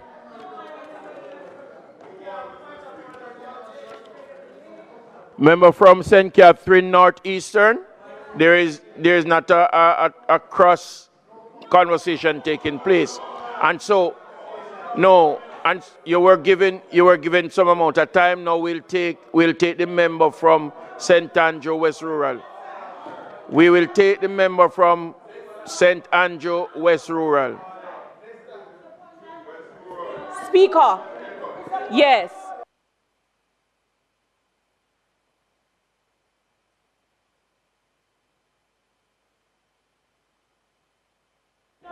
Are you rising on a point of order?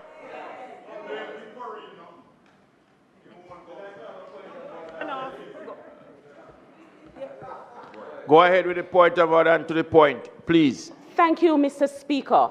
I have to note that my colleague from across, he appears to have been very irate. Now, in the interest of clarity, I did not accuse you of not looking out for the councillor.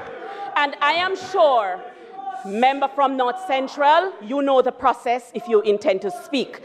To the member from Central, I know that you have no difficulty in continuing the good relationship with Councillor Mitzi, okay, Hudson. And we continue to encourage that. That's the point. Have a good relationship with the council.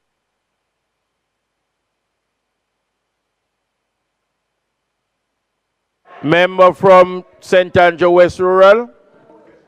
Thank you, Mr. Speaker. I just want to add as well, and to thank the Prime Minister for this allocation. As you all know, West Rural St. Andrew, very hilly terrain, lots of rain. No, I'm not asking a question.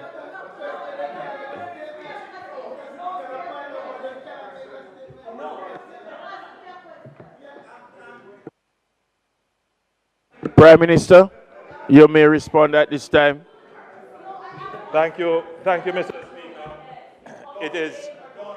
It is very good when the House, it is very good when there is this energy in the House.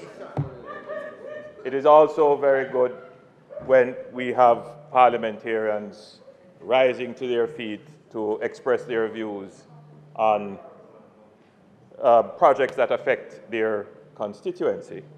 We note, however, that there are certain protocols regarding statements and how the responses to statements are received.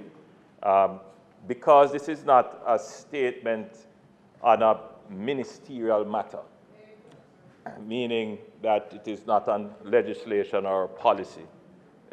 This kind of debate where backbenchers and members of the opposition all speak is welcome. Outside of that, it would create some difficulty for the operation of the Parliament. But I thoroughly enjoyed it, and I thank the members who have spoken on the allocation. As I noted, I welcome the support of the Leader of the Opposition, the member from North Central St. Andrew. We had a conversation some time ago regarding how best government should intervene in ensuring that we halt the deterioration of urban housing stock in particular. But the challenge of housing stock deterioration is not just an urban phenomenon, it is right across Jamaica. And it really comes down to a lack of investment in the maintenance of property, particularly residential property. And I know that it is always a difficult subject to discuss, in that Jamaica went through a period of time where incomes were eroded, and therefore persons were not able to make consistent investment in their real estate, particularly their residential properties. And as you go across Jamaica and you look at communities, many of those communities were established 50, 40 years ago, but today they are all in a great state of disrepair, including housing schemes, Mr. Speaker. And what the government has done is, through the NHT, we have made allocations to repair housing schemes that are 30 years old or more, and that program has been going very well. We do have some resources allocated to renew housing schemes that were not built by the NHT, and many of those housing schemes are in constituencies such as West Kingston, Central St. Catherine, in the Leader of the Opposition's constituency in South St. Andrew, and those need a special allocation from the budget. Then there are houses, say for example, in Central Kingston and other communities like that in East Kingston and Port Royal, where the owners, many of them have migrated and the houses are just there and they're all falling into disrepair. And then there are the general houses, general housing stock, for persons who are really poor, who are just not able, they have no income, their family has no income, they have no means of ensuring that their shelter can actually act as a shelter, meaning protect them from a storm, protect them from the environment. And we saw this during the hurricane. And indeed, MPs will say here that their greatest complaint, their greatest request is for assistance with roofing. Well, you are fortunate. That's not your greatest complaint. But I know from myself what I get the greatest request is for building support, building assistance. So, which is why, Mr. Speaker, we have crafted this program. This program is designed, Mr. Speaker, to support those households who would not be able to make even the minor repairs needed to give them some level of protection from a storm or heavy rain. The member from North Central St. Andrew was a big advocate for a policy of the government to establish a safe room in every household in Jamaica. And it makes good sense. Should there be a storm or a weather event that is a Category 5, for example, or even a Category 4, which would dislocate a great number of Jamaicans, if every house had this strong room, this resilient room, if you want to use a better word, then the dislocation that happened as a result of the passage of Hurricane Beryl would be minimized significantly, because when I toured the damage from Hurricane Beryl, particularly on the southeastern coast of the island, there are many households that were just dislocated, totally dislocated. So it is a policy that we are considering, member, and it is something that Jamaica should endeavor to do. Recently, we had a report from the Planning Institute of Jamaica regarding the number of weather events that Jamaica has experienced in the last 30 years and the impact of that on the budget. And of course, the conclusion is that we're seeing increasing weather events of increasing severity and intensity, which is having an increasing impact fiscally on our financial resources. And therefore, we must plan for the impact of climate change. And that's what we have been doing in resilience building. Before, when we make these allocations, Mr. Speaker, all we would say is we are making a building grant allocation. Now, we are trying to be very specific and targeted. We want the allocations to go towards your roofing in particular, or making your home resilient to climate. We're trying to help you in that regard. And these are just some of the measures that we put in place as we respond to climate change. Mr. Speaker, as soon as we are able to craft a program, we will present to the country a safe room, strong room program to ensure that every Jamaican household has safe shelter in the event of a climate change generated event, such as an intense hurricane or rain or other hydrological weather events.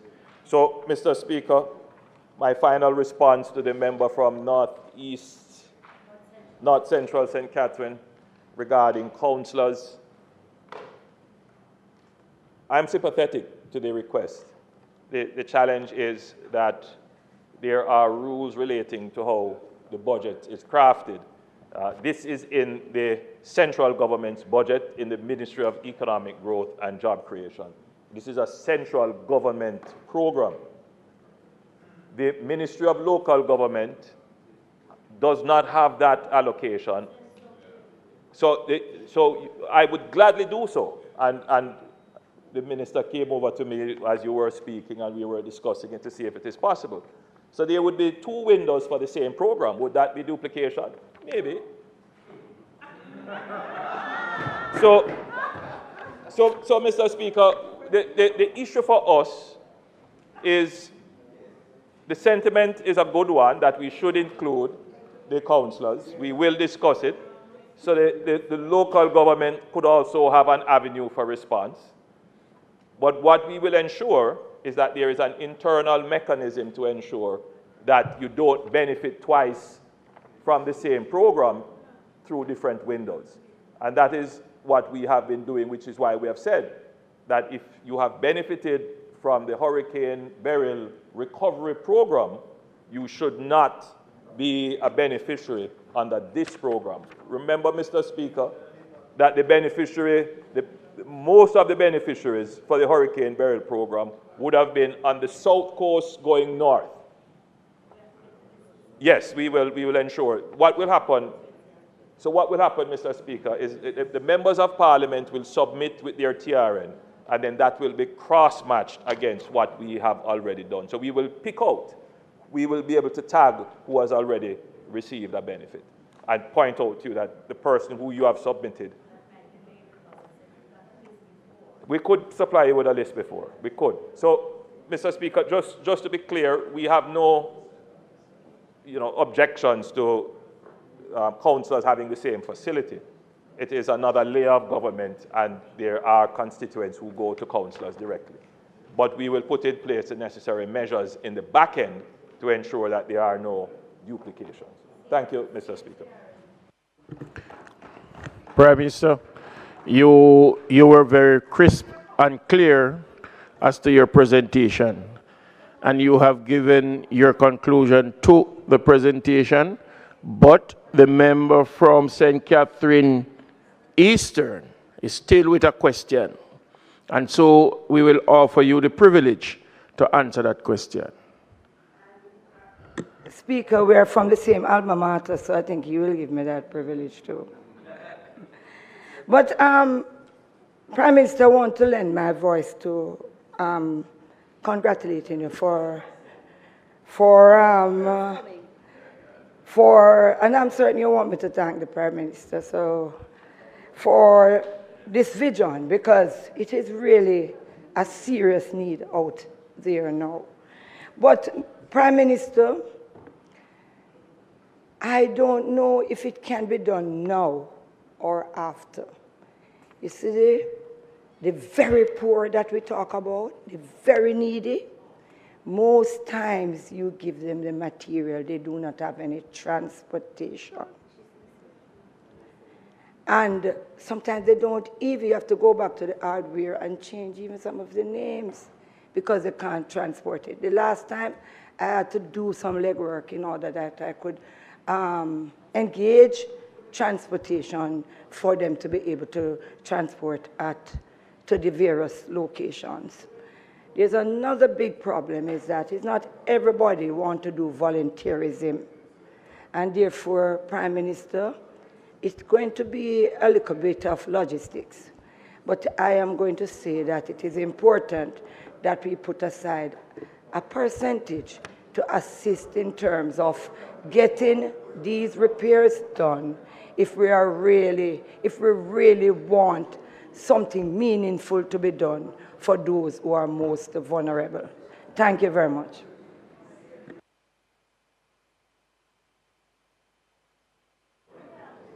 Mr. Speaker,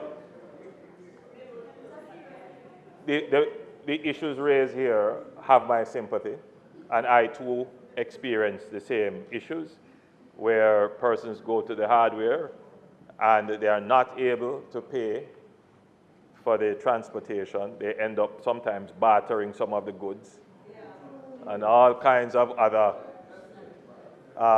innovative ways of trying to finance the transportation of the goods. I will consider ways in which we could accommodate. I like the suggestion, Mr. Speaker, of reserving a portion of the allocation for transportation, but I will consult to ensure that it doesn't breach any of the guidelines that are set for how these funds have to be used, because once they are budgeted and they are specific in the in the budget, we can't go outside of that. So I will have to consult to see what is possible. If it is possible, in the letter that you receive, it will outline what we could accommodate. Thank you, Mr. Speaker.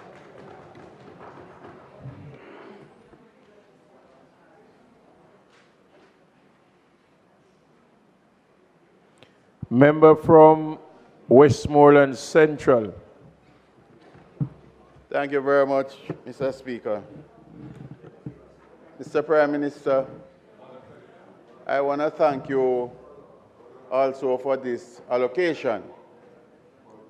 And one of the reasons now, Mr. Prime Minister, is that in Westmoreland Central, there's a lot of informal settlements there. And of course, funding is there at the NIS. But because of the informal settlements, they are not privy to get that allocation. So just want to tell you how much I'm grateful for this, because this will help those that are on those lands that they don't have any documents for. So I would also use this opportunity to say to you, Mr. Prime Minister, that the informal settlements, if you can see how best we can get to regularize these lands. Thank you, sir. Minister Grange.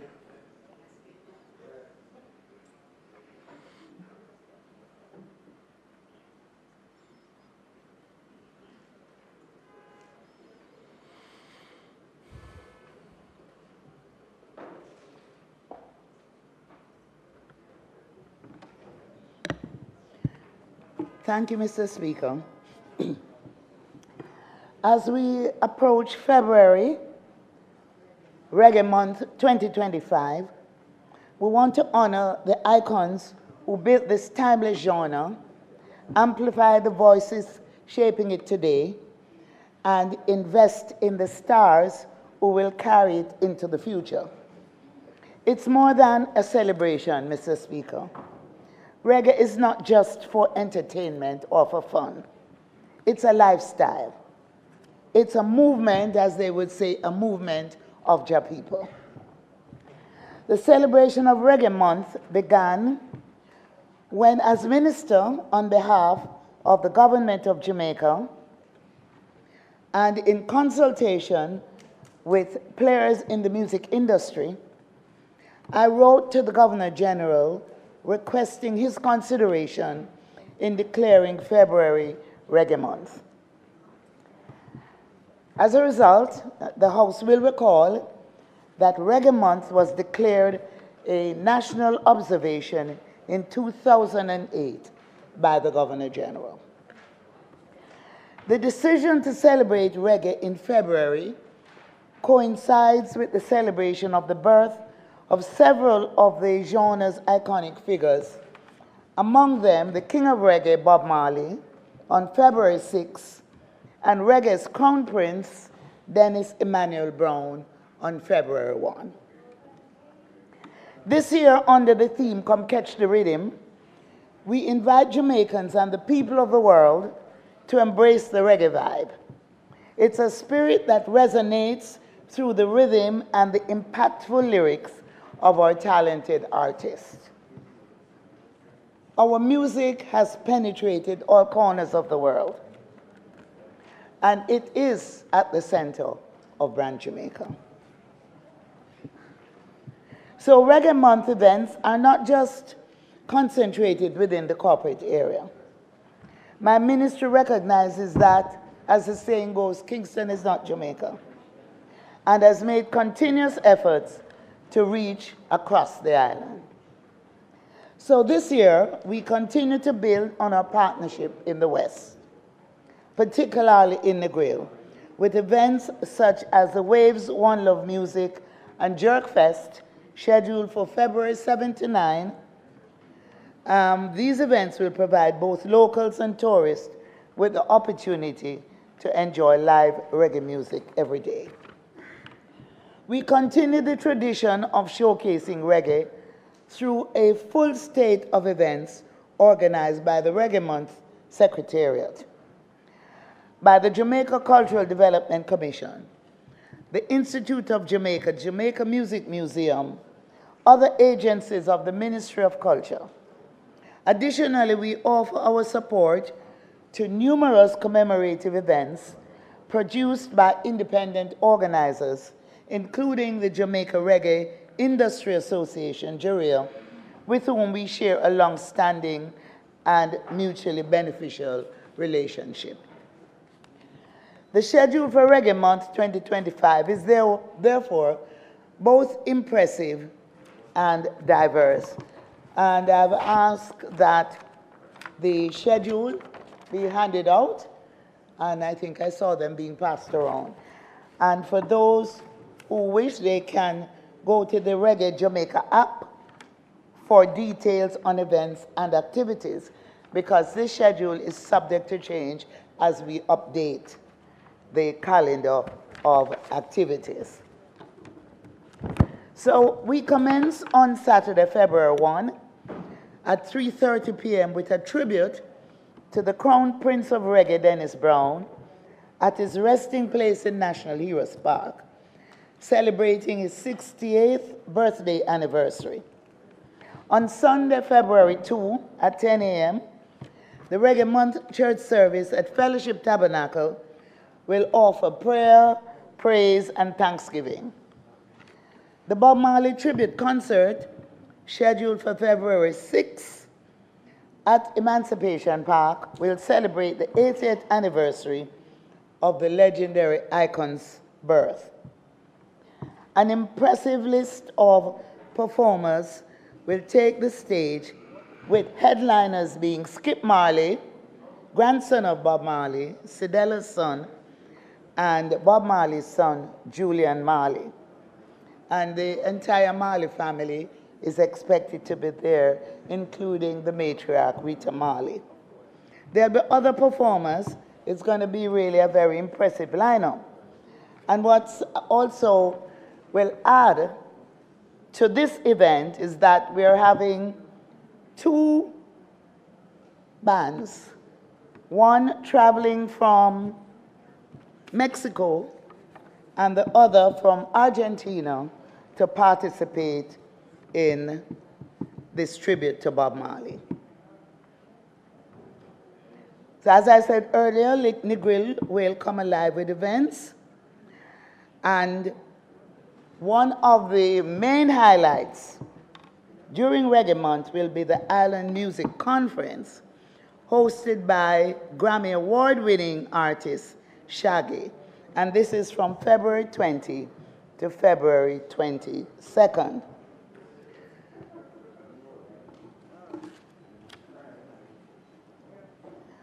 We also will be honoring Marcia Griffiths for her 60th years in the business, when we will be presenting her with the prestigious Icon Award. And she will have a special performance backed by an orchestra led by John Williams. So for Reggae Month, there are a number of interesting events planned. Groundation, which is a lecture series hosted by the Jamaica Music Museum, will this Sunday, in fact, highlight Prime Minister Motley, Mayor Motley, who will be joining Groundation virtually to make a presentation on Bob Marley. I also wish to announce that we will be launching part 2 of the Jamaica Entertainment and Cultural Practitioners Insurance Plan. And this launch will focus on the health insurance component. So, Mr. Speaker and colleagues, reggae music has always been a beacon, igniting our collective passion as Jamaicans.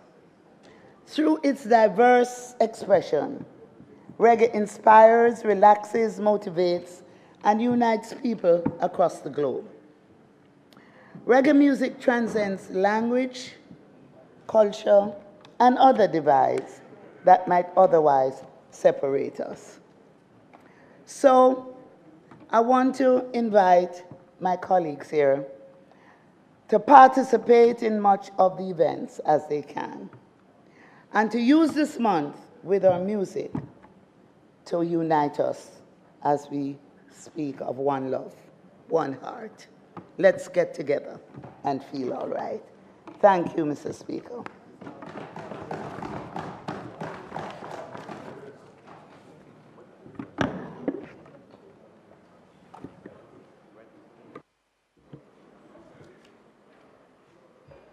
House Leader. Mr. Speaker, I now move that you revert to the agenda as stated to deal with public business. Public business.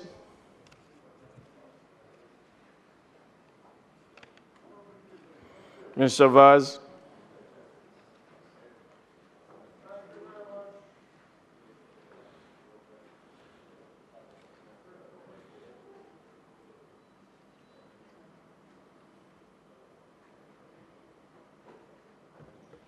Thank you very much, Mr. Speaker. Mr. Speaker, I now move for the suspension of standing orders to enable me to take the motion, notices which I gave earlier. Those in favor? Those against? The ayes have it.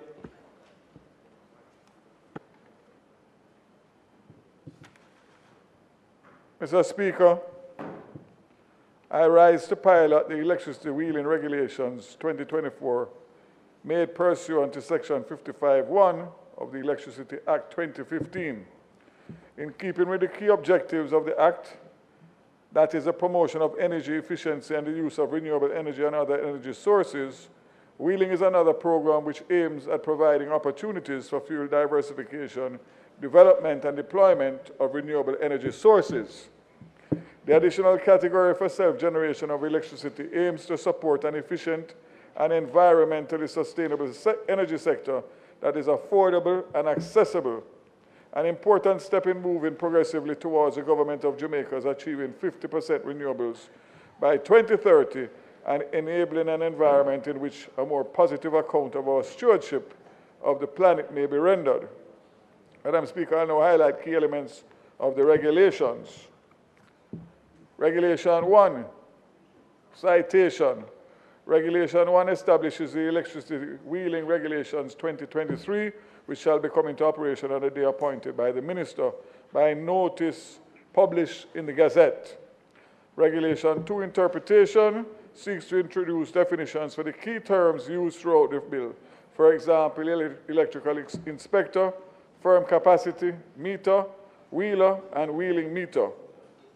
For the purpose of this regulation, Madam Speaker, an electrical inspector means a person licensed under Regulation 6 of the Electrical Work, Registration, and Licensing Regulations 2020. Firm capacity means the point at which electrical energy from the generation set is delivered by the wheeler to the system. A meter means a device of the type approved by the Bureau of Standards and owned by the single buyer that measures the amount of electricity consumed and exported. A wheeler means the self-generator who has entered into a wheeling contract with a single buyer. A wheeling meter means a bidirectional meter installed at the entry and exit points to measure the electricity entering and exiting the transmission and distribution system. Regulation 3 establishes a criteria whereby persons are to enter into a wheeling contract for wheeling services. The main criteria are A, a customer of single buyer that is not indebted to the single buyer, B, an average annual demand in excess of 1 MVA, C, ability to pay for all the costs associated with the interconnecting the generation set and the wheeling service, D, able to generate electricity on a sustained basis, E, the generation license is able to demonstrate more than 50% interest in the subsidiary entity, at the exit point and subject to market study. F, single buyer determines that the generation set is compatible with the single buyer's transmission system after completing of a wheeling grid impact study. And G, provides all relevant environmental permits and licenses. Regulation 4 establishes that the single buyer shall implement wheeling arrangements where eligibility criteria in Regulation 3 are met and that the wheeling arrangements do not negatively affect the service of other customers.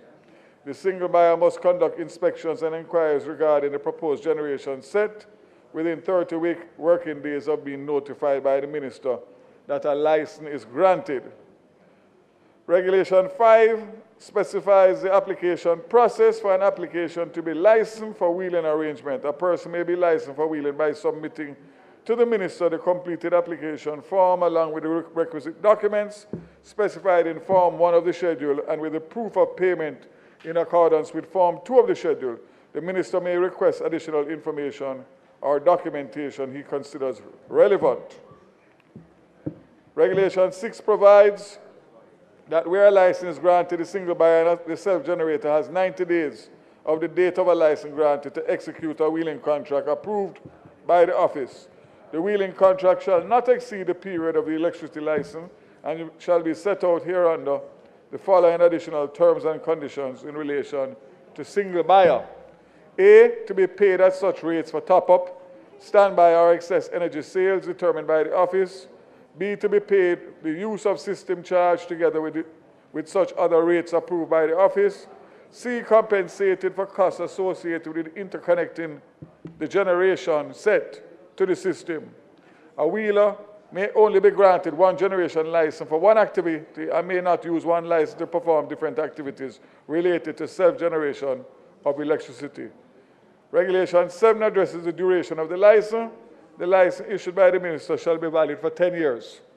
Regulation 8 establishes that a wheeler who enters into a wheeling arrangement must pay a use of system charge to the single buyer approved by the office and after consultation with the single buyer. The purpose of the system charge is to compensate the single buyer's transmission and distribution system and not paid as part of any other rates payable by persons who have not entered into a wheeling arrangement. Also, the system charge should be included but not limited to standard costs, losses, grid operations, maintenance improvements, and determination notice prepared by the office. Regulation 9 imposes on the single buyer an obligation not to charge security deposits or insurance coverage for a wheeling arrangement. If the single buyer commits the aforementioned offense, the single buyer is liable on summary conviction to a fine not exceeding 2 million Jamaican dollars. Regulation 10 requires that where a license is granted and the self-generator fails to execute a wheeling contract within 18 months of the effective date of the license must be revoked in accordance with Section 13(1)(b) of the Act. Single buyer discharge of any obligation to connect the self-generator to the system and enter into a wheeling contract. And notwithstanding, Regulation 10 specifies that any request for an extension of time to execute the contract must be made in writing to the officer prior to the expiration of the period, and that the self-generator may make a subsequent application for a license in respect of the same generation set. Regulation 11 highlights that a wheeler should utilize a firm capacity in accordance with Regulation 3. Regulation 12, obligation wheeler to implement wheeling arrangements. This specifies that where a license is granted and contract executed, the wheeler is responsible to procure and utilize electrical protection systems and software to permit the system operator to monitor in real time the firm capacity required for wheeling arrangements. Regulation 13, restriction on the wheeler connection to the system, places restrictions on a person not to connect the generation set to the system unless the person A, received an electricity license for wheeling arrangements, B, executed a wheeling contract, C, received certification from a licensed electrical inspector for compliance with the specification, and D, received approval from the single buyer for grid connection. If a person commits to the aforementioned offense, the the person is liable on summary conviction in a parish court to a fine not exceeding $3 million, or in default of payment of the fine, imprisonment for a term not exceeding 2 years. Regulation 14 outlines that the electricity supplied from a wheeler's generation set at the entry point must be metered using a wheeling meter with redundancy that A, is capable of registering electricity flow in both directions, B, conforms to any standard specification, technical regulation, codes, etc., C, has been tested and met the requirements of metering standards approved by the office. If the wheeler does not have a wheeling meter that complies with the aforesaid, the wheeler is to purchase a wheeling meter from the single buyer and install at the exit points. Where the wheeler has a wheeling meter that conforms, the wheeler does not need to purchase another meter. If recalibration is required, the single buyer shall calibrate the existing meter at the expense of the wheeler. If it is that the wheeling meter referred to above is inaccurate or malfunctioning, the single buyer and the wheeler shall use the average of the past 3 months to agree. Where the parties fail to agree, the matter shall be submitted to the office for resolution. Regulation 15 establishes that the office shall resolve any disputes between the single buyer and the wheeler in relation to aspects of the wheeling contract, except where the wheeling contract specifies. Regulation 16, disconnection. The single buyer may disconnect wheeling services with at least 48 hours pursuant to the wheeling contract for overdue sums by the wheeler. Regulation 17 speaks to the compliance with relevant permits and licenses. The single buyer and the wheeler must comply with the following: A, electricity license for wheeling arrangements, B, wheeling contract, C, codes, D, environmental permits or licenses, and E, act regulations and other enactments. If a person contravenes the aforementioned offense, the person is liable to a fine not exceeding $2 million, or a default of payment to the fine and imprisonment not exceeding 1 year. Regulation 18, duty of wheeler to maintain generation set, keep maintenance records and rectify defects. It states that the wheeler must maintain the generation set and equipment to ensure interconnection of the generation set for safe operation and keep proper maintenance records.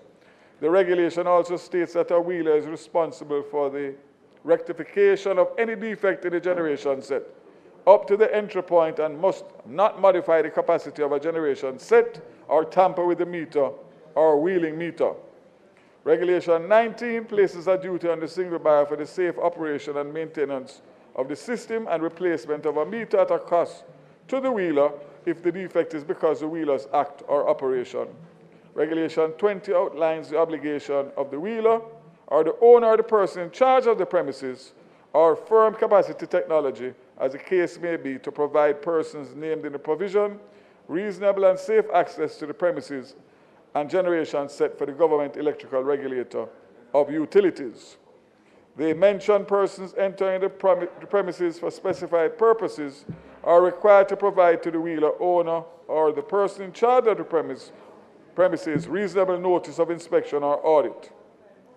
Regulation 21, where a person willfully contravenes Regulation 21 or 23, commits an offense and is liable, summary conviction at Paris Court, to a fine not exceeding $3 million, or in default of payment of fine, the imprisonment for a term not exceeding 2 years. Where a body corporate commits an offense under these regulations, the body corporate shall be liable to a fine not exceeding $2 million. Madam Speaker, I now turn briefly to the schedule in these regulations. The schedule is divided into two parts. Part A contains the application form for a license application for wheeling arrangements and submission checklist of supporting documents and information referred in Regulation 5. Part B contains the details regarding the application fees for Regulation 5. The license fee is $3,600 per kilowatt, or is this 36,000? This looks like 36,000. There's a typo. Ms. Campbell, check that for me, please. And the processing fee of $19,000. Madam Speaker, in conclusion, as Jamaica considers the challenge of global warming, health effects, and sustainability of fossil fuel dependencies, the passing of this bill is critical, A, to optimize Jamaica's use of sustainable and renewable energy sources, and B, to establish clean, cheap, and reliable sources of energy. I therefore seek the approval of the members of this Honorable House for these regulations. And in closing, it has been long in coming, but it is finally here. So that is the important part. I know that my colleague on that side will have to say different, but the minister standing here has gotten it to where it is, sir. And it has been coming it has been a long time in coming. I thank you.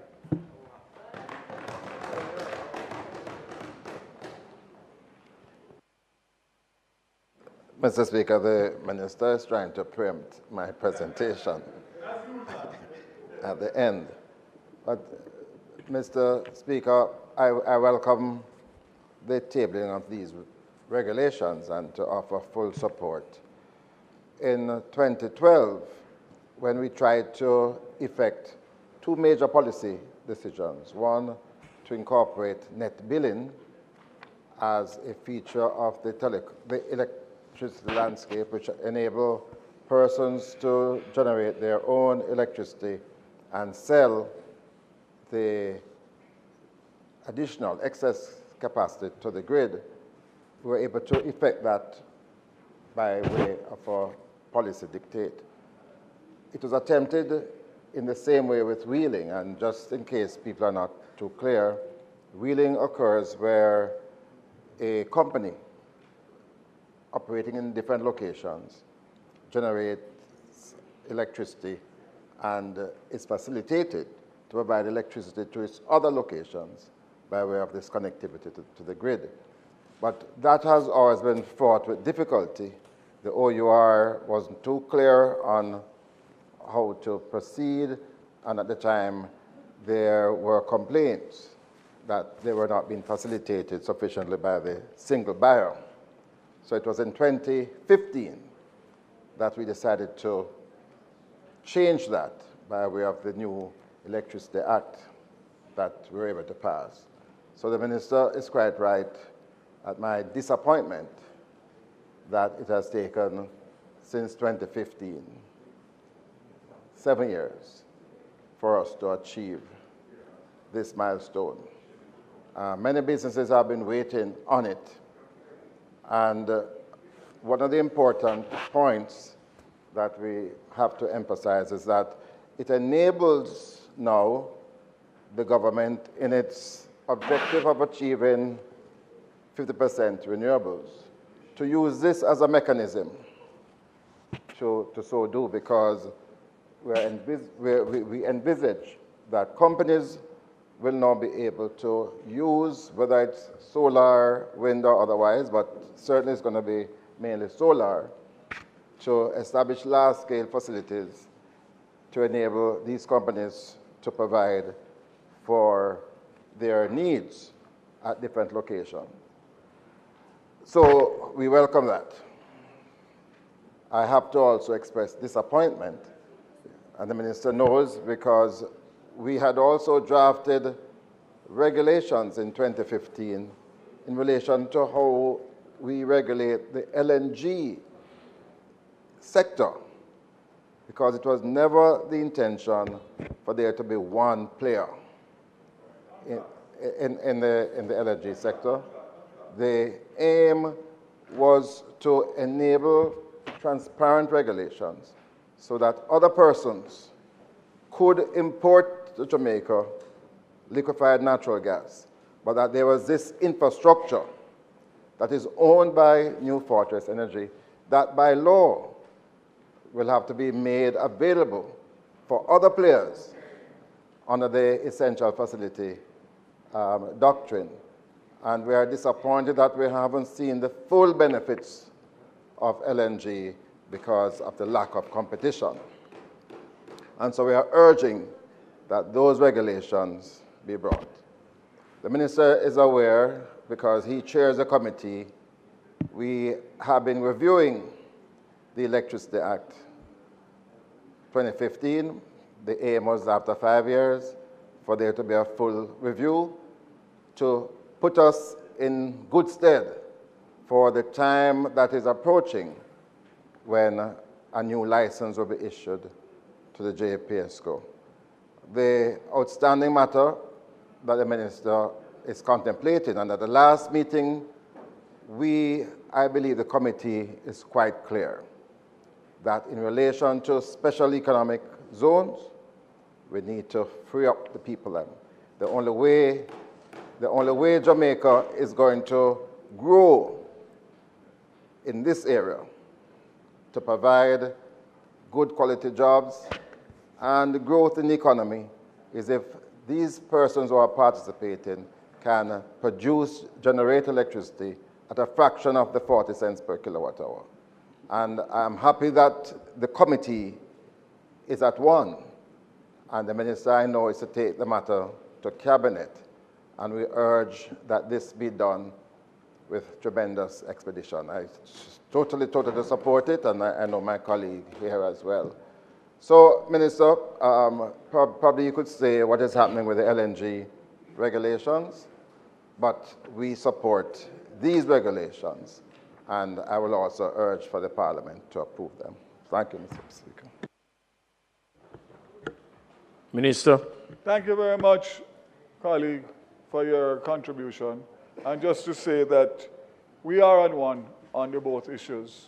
You're aware from our discussions in relation to the LNG regulations where the gap was that we were able to find and are moving on it. It is essential and critical, obviously, to get the full benefit. And as you said earlier, that I don't need to repeat, the conclusion of the Joint Select Committee has been delayed for a few months over this issue of the SEZ, which has been highlighted by Member Hilton, yourself, and others on the committee. And we think it's so fundamental that we prefer to wait and to find a solution, which is not easy based on all the presentations that we have had. But obviously, we would not be doing justice to present a report for future generations if this was not captured. So you have my commitment that we are going to go to Cabinet so that we can come back and conclude the Joint Select Committee in the shortest possible time. I thank you for your support, and I know that you are proud of me today. I can see it in your face. House Leader.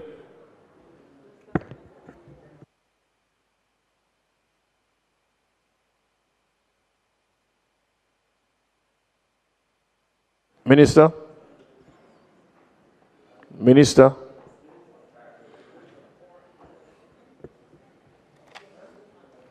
You asked for the motion to be read. Approved, sorry.